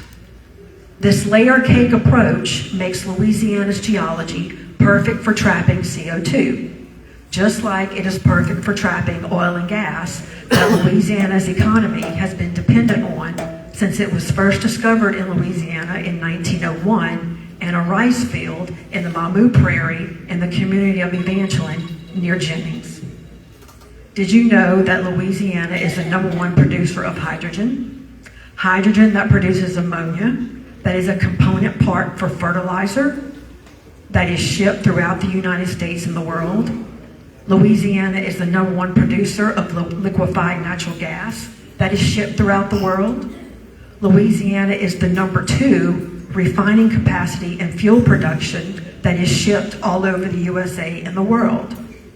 Louisiana is the #2 producer of ethylene that is used in everything from your washing powder to your tennis shoes. And that is also shipped throughout the United States and the world. These customers who use these fundamental molecules that are produced by Louisiana citizens are demanding low carbon and carbon-free products. If these products are not made here by Louisiana, they will be made somewhere else, starving Louisiana of its traditional industrial base. ExxonMobil's Hummingbird and Mockingbird, excuse me, 3 minutes are up. Hummingbird and Mockingbird projects go a long way in supporting the competitive edge for Louisiana while boosting the economy of Allen Parish and the state of Louisiana. Good night. Thank you. Thank you. Next speaker is David Sickie.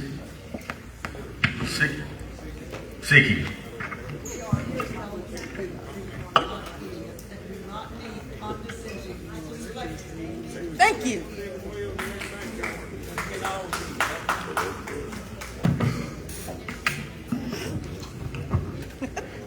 Good evening. Thanks so much for being a gracious host. From what I understand, you're here by mandate, correct?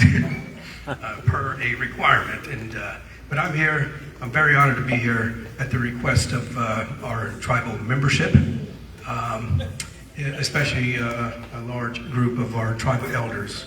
Unfortunately, they couldn't be here tonight, all of them. But I do have one. I want to recognize one of my elders, Miss Darlene Donahue, for making the time. She could be at home, probably preparing to go to bed and getting ready for the next day. But thank you so much for your interest in this matter. But my name is David Sickie. I know some of you here. I have been around Louisiana for all my life. I'm actually a former official for the Coushatta tribe of Louisiana. I spent 18 consecutive years as an elected official for my tribe. So I know a thing or two about economic development, workforce development, revenue generation, sustainability issues. I do not need a lecture tonight about that. The Coushattas know a thing or two about that. In fact, before the COVID shutdown, right around 2021 era, 2020 era, prior to the COVID shutdown, the Coushattas employed 2,300 people under the payroll. Our total workforce came from 18 Louisiana parishes, ladies and gentlemen.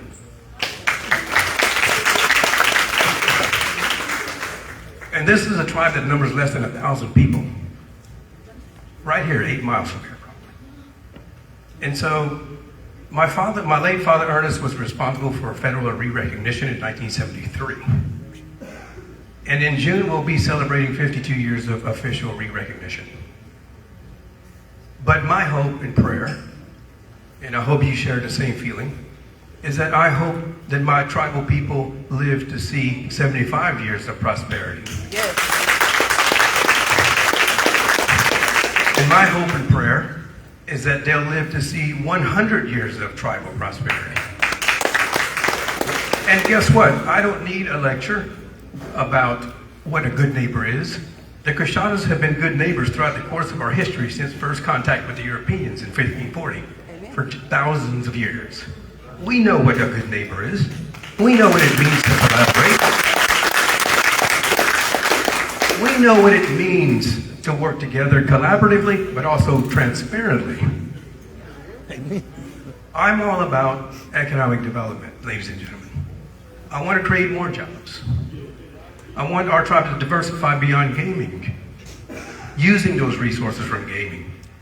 And I want to continue making investments here in Allen Parish. And just to be clear, I am not speaking for the current 3-member government of the Cushatas. I'm a former official, as I said earlier. But the fact is, we have to do this with total transparency. Have you met with the tribal membership? In fact, I would urge you, I'm not even a paid consultant. I would urge you and give you this free advice. Meet, the tribal members are demanding and wanting their own town hall and forum. Unfortunately, those voices couldn't be here, but they asked me to speak for them. And I'm very honored and happy to do that. I don't want to end up like the Navajos. The wonderful Navajo people. 80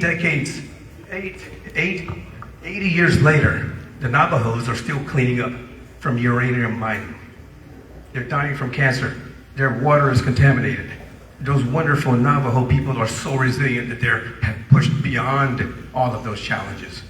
I don't want my tribe to end up like the Navajos. And that was a government-funded program. That was a government-funded program.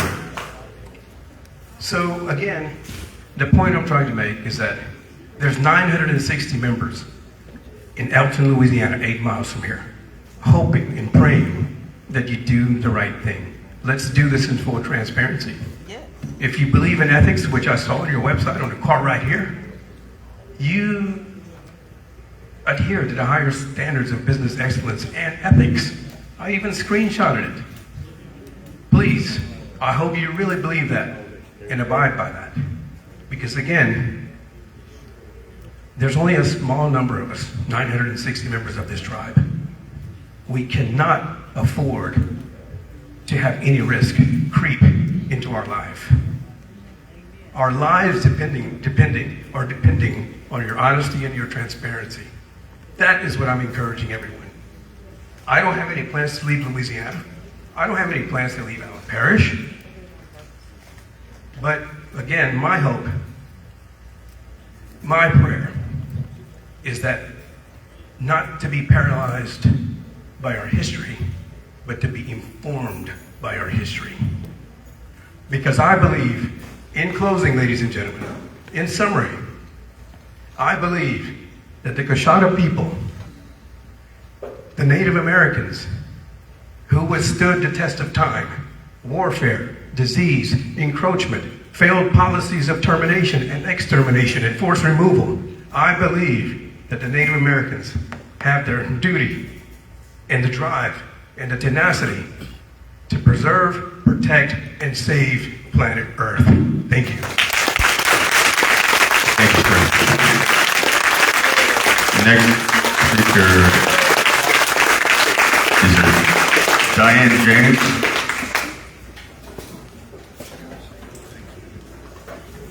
We got a lanyard and everything. I just wanted to voice my opinion that I think everyone in Allen Parish should be able to vote on this matter. Amen. Thank you. Thank you. Next speaker is Patrick Kirsch.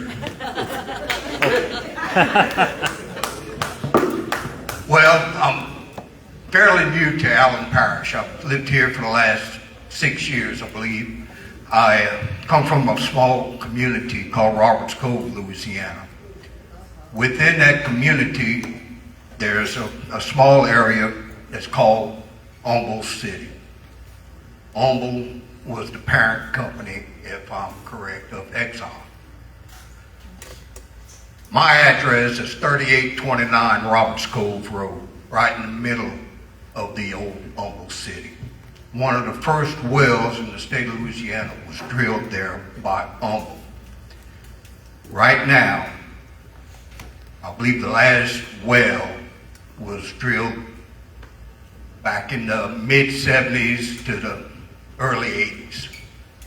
Right now, we're doing test wells, small test wells, to check for soil, chemicals in the soil and whatnot. But anyway, Humble at the time left it a mess. They did come in and clean up some things and just put a Band-Aid on it, really. But anyway, I get to thinking, you know, back to my science classes back in elementary school and back in junior high and stuff. And, you know, one of the things that we learned in science class, that the core of the earth builds natural pressures, okay? And the good Lord has put natural relief valves, which are called volcanoes, okay? And I keep going back to this picture I've seen in my science book back then, and it was this little Mexican farmer that was plowing in his field, and all of a sudden a volcano erupts. Are we going to have to worry about something like that happening? Because we put more pressure and pressure on the core of our earth. Thank y'all. Thank you, sir. Next speaker is Linda Langley.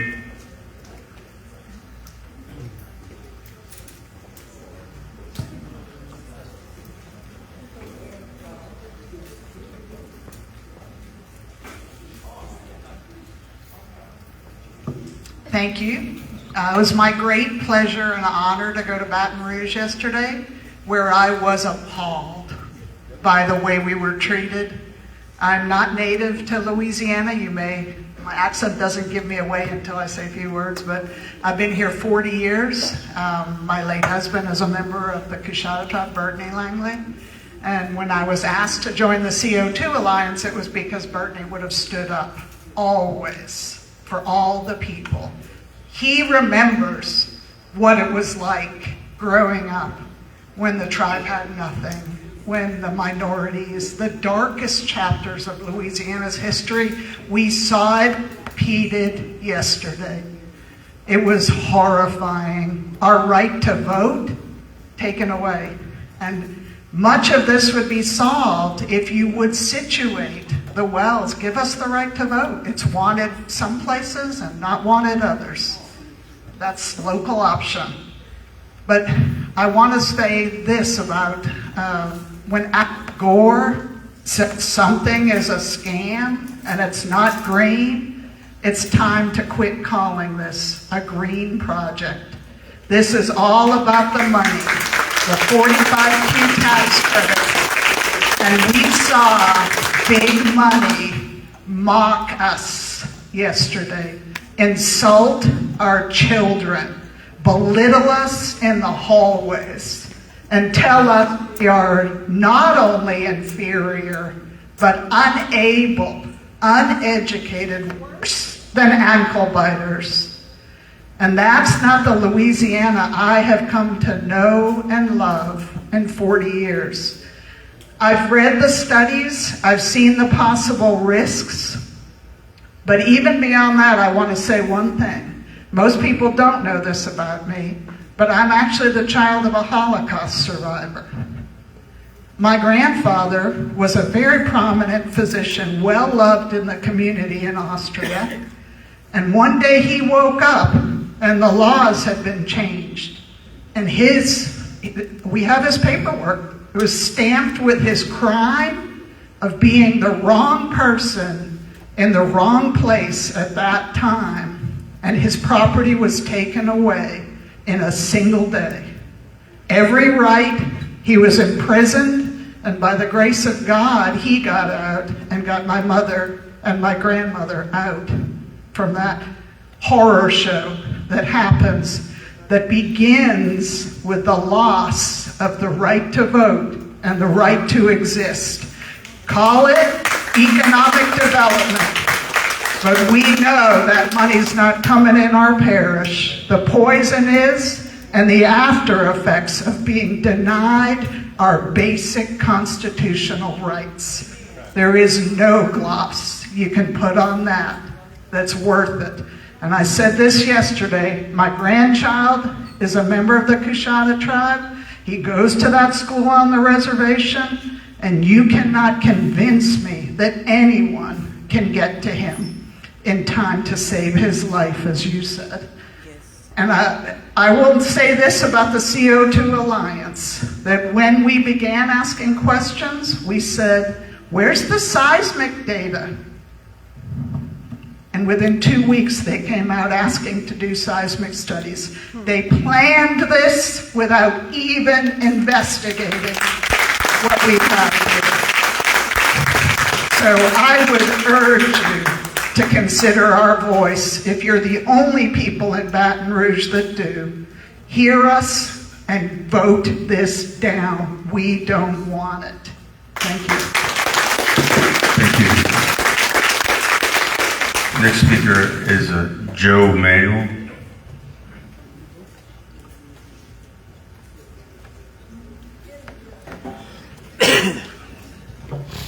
HB 78 is going to be getting pushed, I think, next week. That's for Alan Parrish to opt out through the legislature. HB 78, you're looking at me like you don't know what I'm saying. It's coming. Wrong guy. So, what I'm going to say is 8,000 gallons. You might want to straighten it.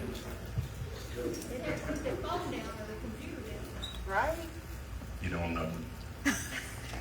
8,000 diesel, 1.2 million to clean up without environmental impact.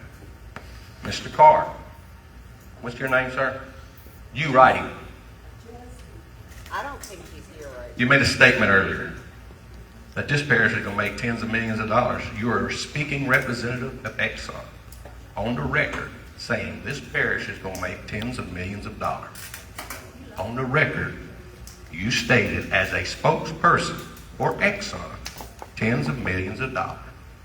So I expect this parish to make tens of millions of dollars because you made that promise on the record in front of DNR.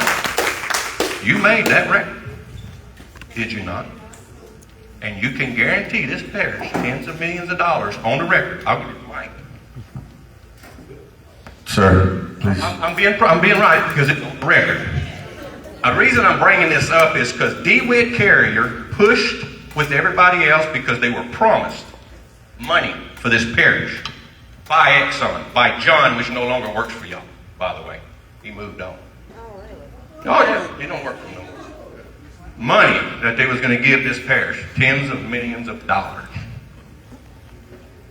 That we're not getting. But I want it to be known in a public record that this man representing Exxon, the spokesperson for Exxon, guarantees Alan Parrish tens of millions of dollars. You're on the record.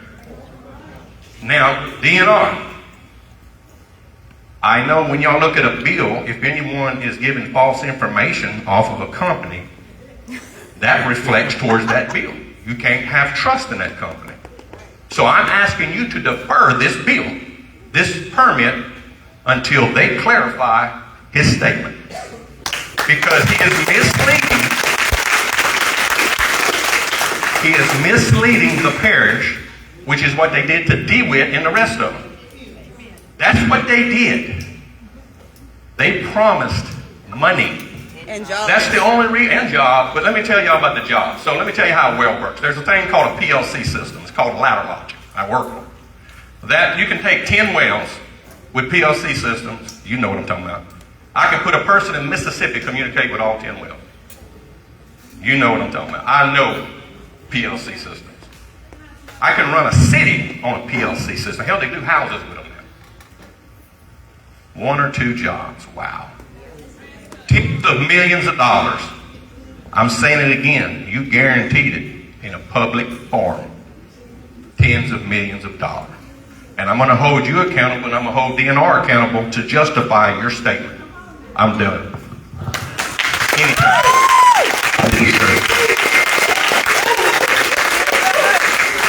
Mr. Rowland, you're the last one that I know. Oh, it will be. Look, folks, I want to say to all the guests that come into Allen Parish tonight that it normally wouldn't be like this. We're really friendly, good people. But this is our home. You know, it's something for us to be very concerned about. And what's so crazy, we really are oil and gas people. A lot of our people work in oil and gas. We believe in the old and gas, oil and gas is it's been in our state for a long, long time. We don't believe in this. But here we find that Exxon brings all these guests here. And everybody gets up here and gets on the public record that don't even live here and say, y'all please give a permit to Allen Parish. Yep. And what I know it's the way it's done, but let me tell you this. I would like to just be on the record. I know there's several people hadn't spoke, but would you stand if you would like to see these permits not given to Exxon? Not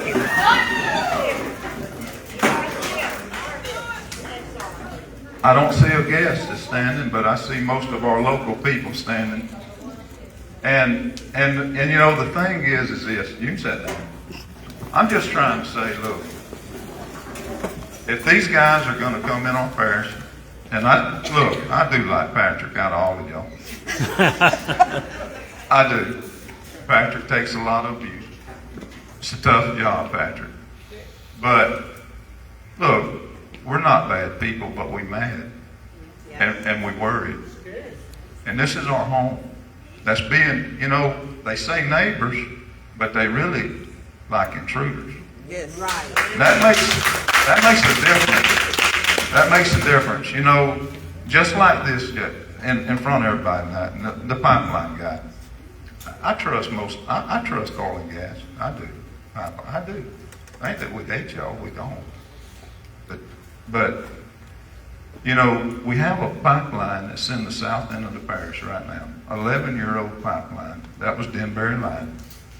It's got serious problems. It's got serious corrosion problems. Can anybody not deny that?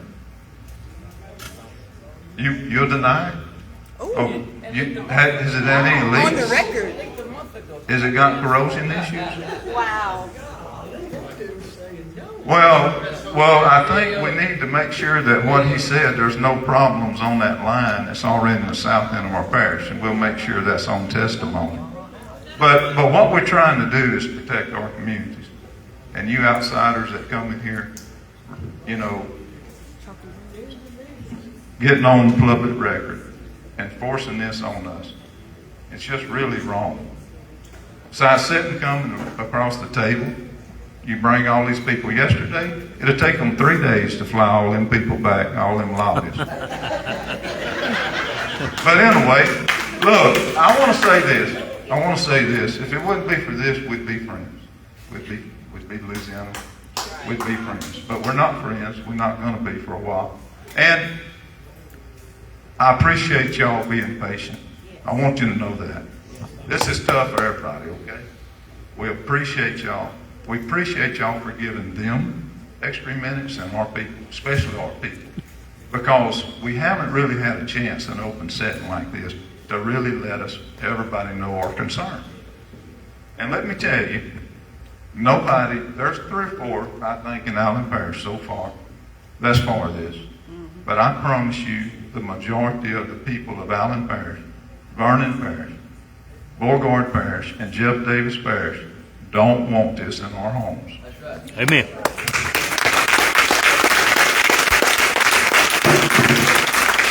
Thank you, sir. Thank you. Are there any more persons who wish to provide comments or to provide further comments? Are there any more persons who wish to provide comments? Could you please fill out a blue cord? Or you can do it after you speak. State your name. My name is Howard Maddox. I'm a local business owner and a firefighter and first responder. Okay. So this injection well is east of the Whiskey Chitter.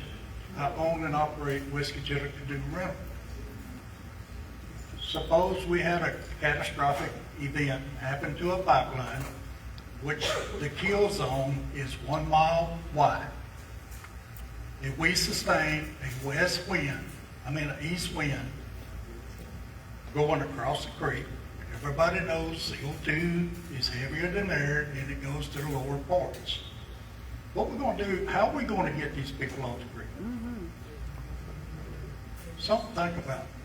Any given Saturday, I have 130 canoes, 22 kayaks. That's a lot of folks out there. That's a lot of folks. It's going to be rough if we have 1 mile wide kill zone. Kill zone, you dead. You end up 1 mile, you're dead. Bottom line. Our fire department, 1989 Mack Cabo, one of our primary trucks. How? We have no equipment. And we run the fire department with bubble gum, duct tape, and tie wire. That's what we got.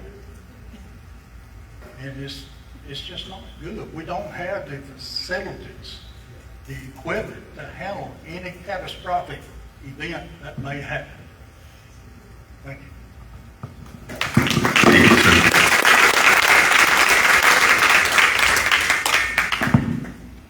If you'd like to, are there any more persons who wish to provide a comment? Or are there any more persons that wish to provide comments? Okay, please state your name and afterwards, please come fill out a blue cord. Yeah, okay.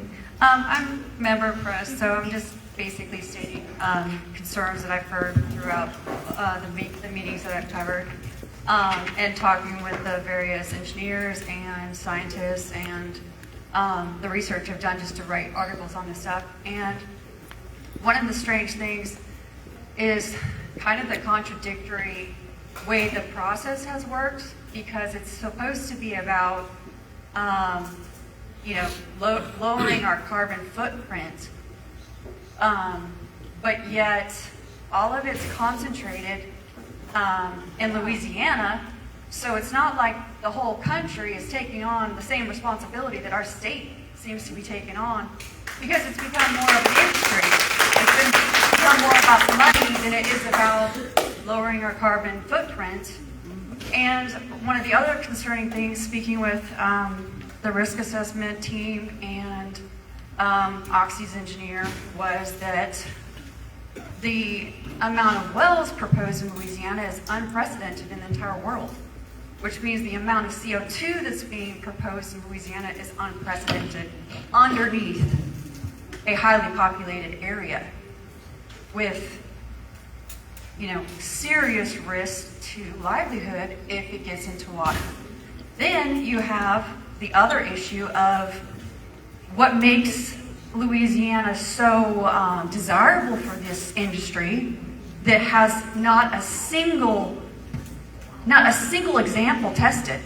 We haven't a single permit or a single well that that we can point to say that this works. That's scary for us. That's scary for, people telling us that it's all safe. Well, it's not tested. You have class 2 wells. Well, class 2 well risk is not the same as class 6 well risk. Not only that, but you're adding 100 wells that are being pursued and billions of tons, and we don't have a single example to point to.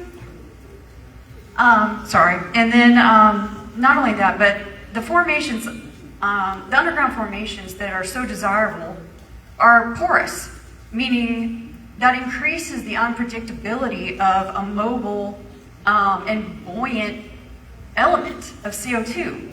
So and then you take saturation from all of these projects overlapping, and the pressure, the unknown, unpredictable, reactions that could happen. None of it's tested, and it's all over it's all underneath a highly populated area. And then all it takes is, one instant of these plumes finding a fissure or a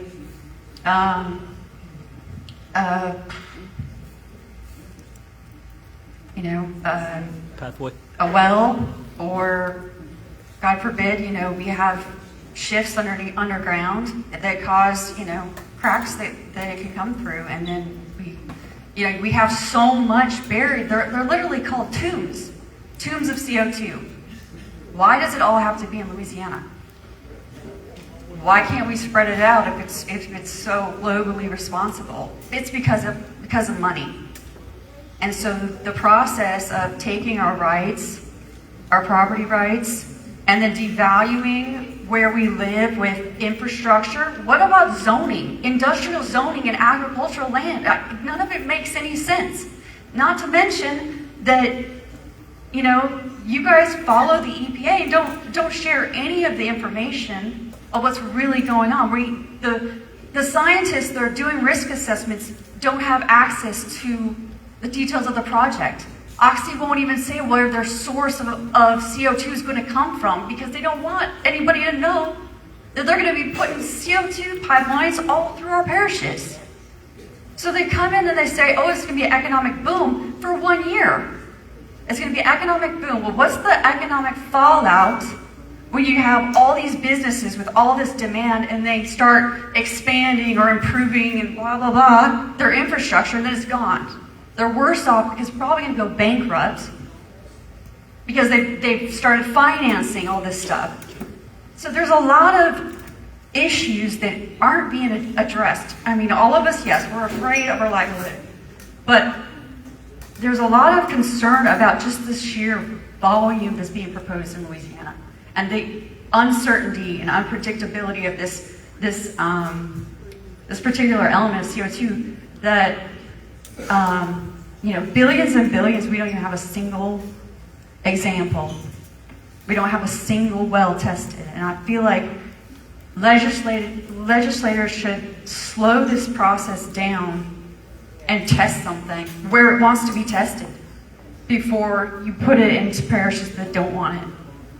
And anyway, that's just concerns that I have seen and that people have been talking to me about, so I just want to share those. Thank you. Next, I need you to please fill out the blue cord right there. What is your name? Next speaker is Deanna Weldon.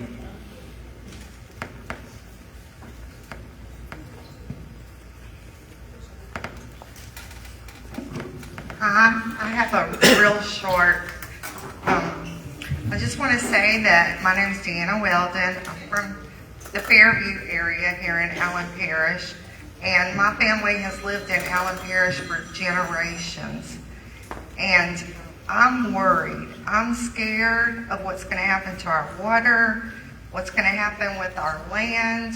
That for a lot of us have land that has been through generations that's been worked for. And I just want it on record that I'm against this, and I pray that you guys do the right thing for us in Allen Parish. Thank you. Next speaker is Aquila Victoria.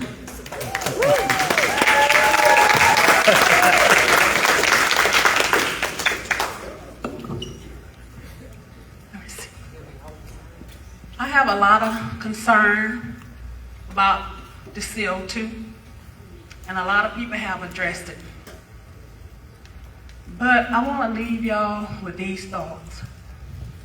Some of these pipelines will be 500 feet from our children in school. Depending on the size of the pipeline, they have a rupture. Who is going to be there? And if y'all do supply oxygen tanks and masks for the kids, who's going to be there to assist these children? Some schools have special need kids. How are you going to line these kids up and help them put masks in an oxygen tank to help them breathe with a pipeline 500 feet from the school? That's one of my concerns, okay? Besides the other thing. And then I want you to picture this scenario. We have professional people here, licensed nurses, we have judges, we have lawyers. Some of them are the sole provider for their families. Not everybody die when they have a breach. Some of them have long-term medical issues. Sometimes the memory, the brains, and they cannot function in their jobs. Who is going to be responsible for their medical issues and taking care of it? When the parent can't work because they have a medical issue because of CO2. History have a way of repeating itself. Look what happened in Mississippi. I don't care if it was a landslide, it happened. And it's not if, it's when. Yes. Okay? Thank you. Thank you. Are there any more persons who wish to provide a comment?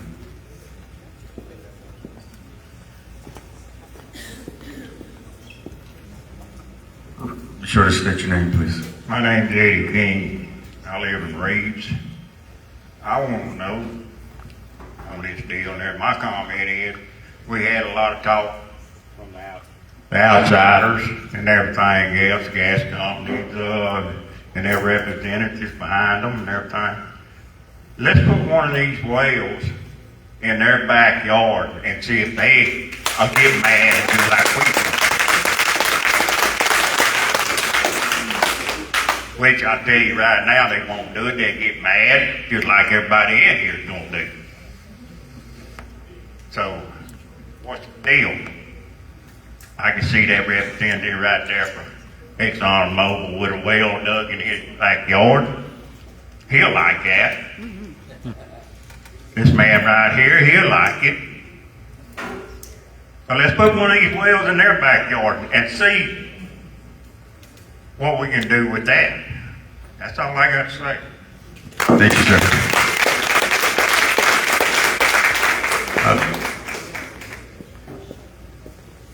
Please state your name. My name is Kate. Please don't put this in my backyard.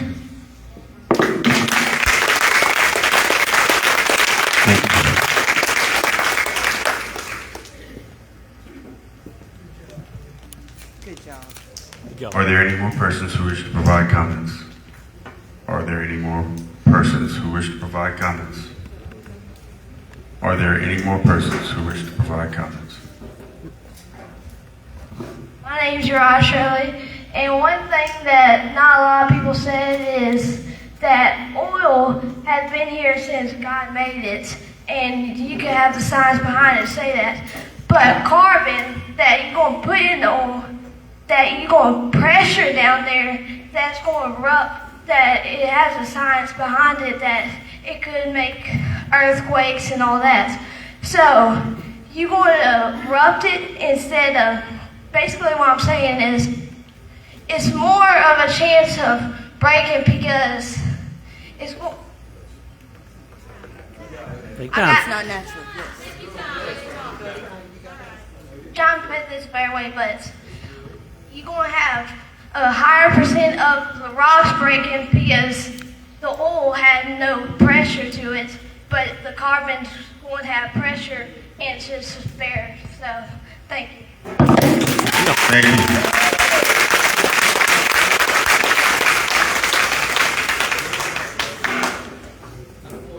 Are there any more persons who wish to provide comments? My name is Ezekiel Shirley, and God made the earth perfect, so why just mess it up like that? It's perfect, and so when you put so much pressure in the earth, it's going, like Chop said, my brother, and it's going to put pressure, and it's cross around the whole world. And thank you, that's all. That's all. Thank you. Are there any more persons who would like to offer a comment?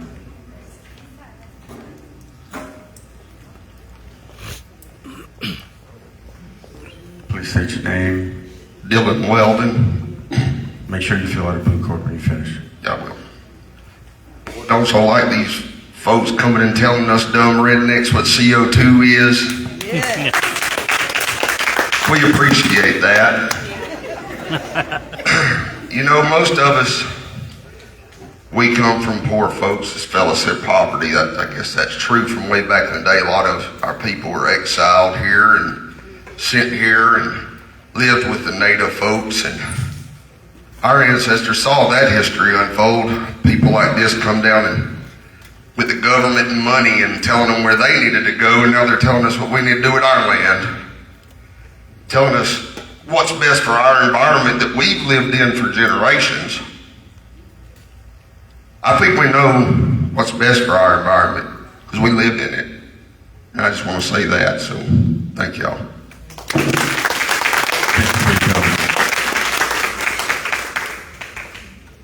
Blue cards are right there. Thank you. Are there any more persons who wish to provide comments? Are there any more persons who wish to provide comments? Are there any more persons wishing to provide comments?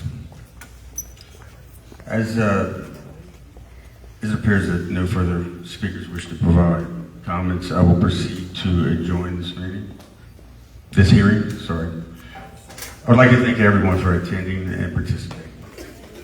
Again, the public comment period will end on tomorrow, Thursday, May 1st, 2025 at 4:30 p.m. Accordingly, the hearing for docket number IMD 2025-02 and IMD 2025-03 is hereby adjourned.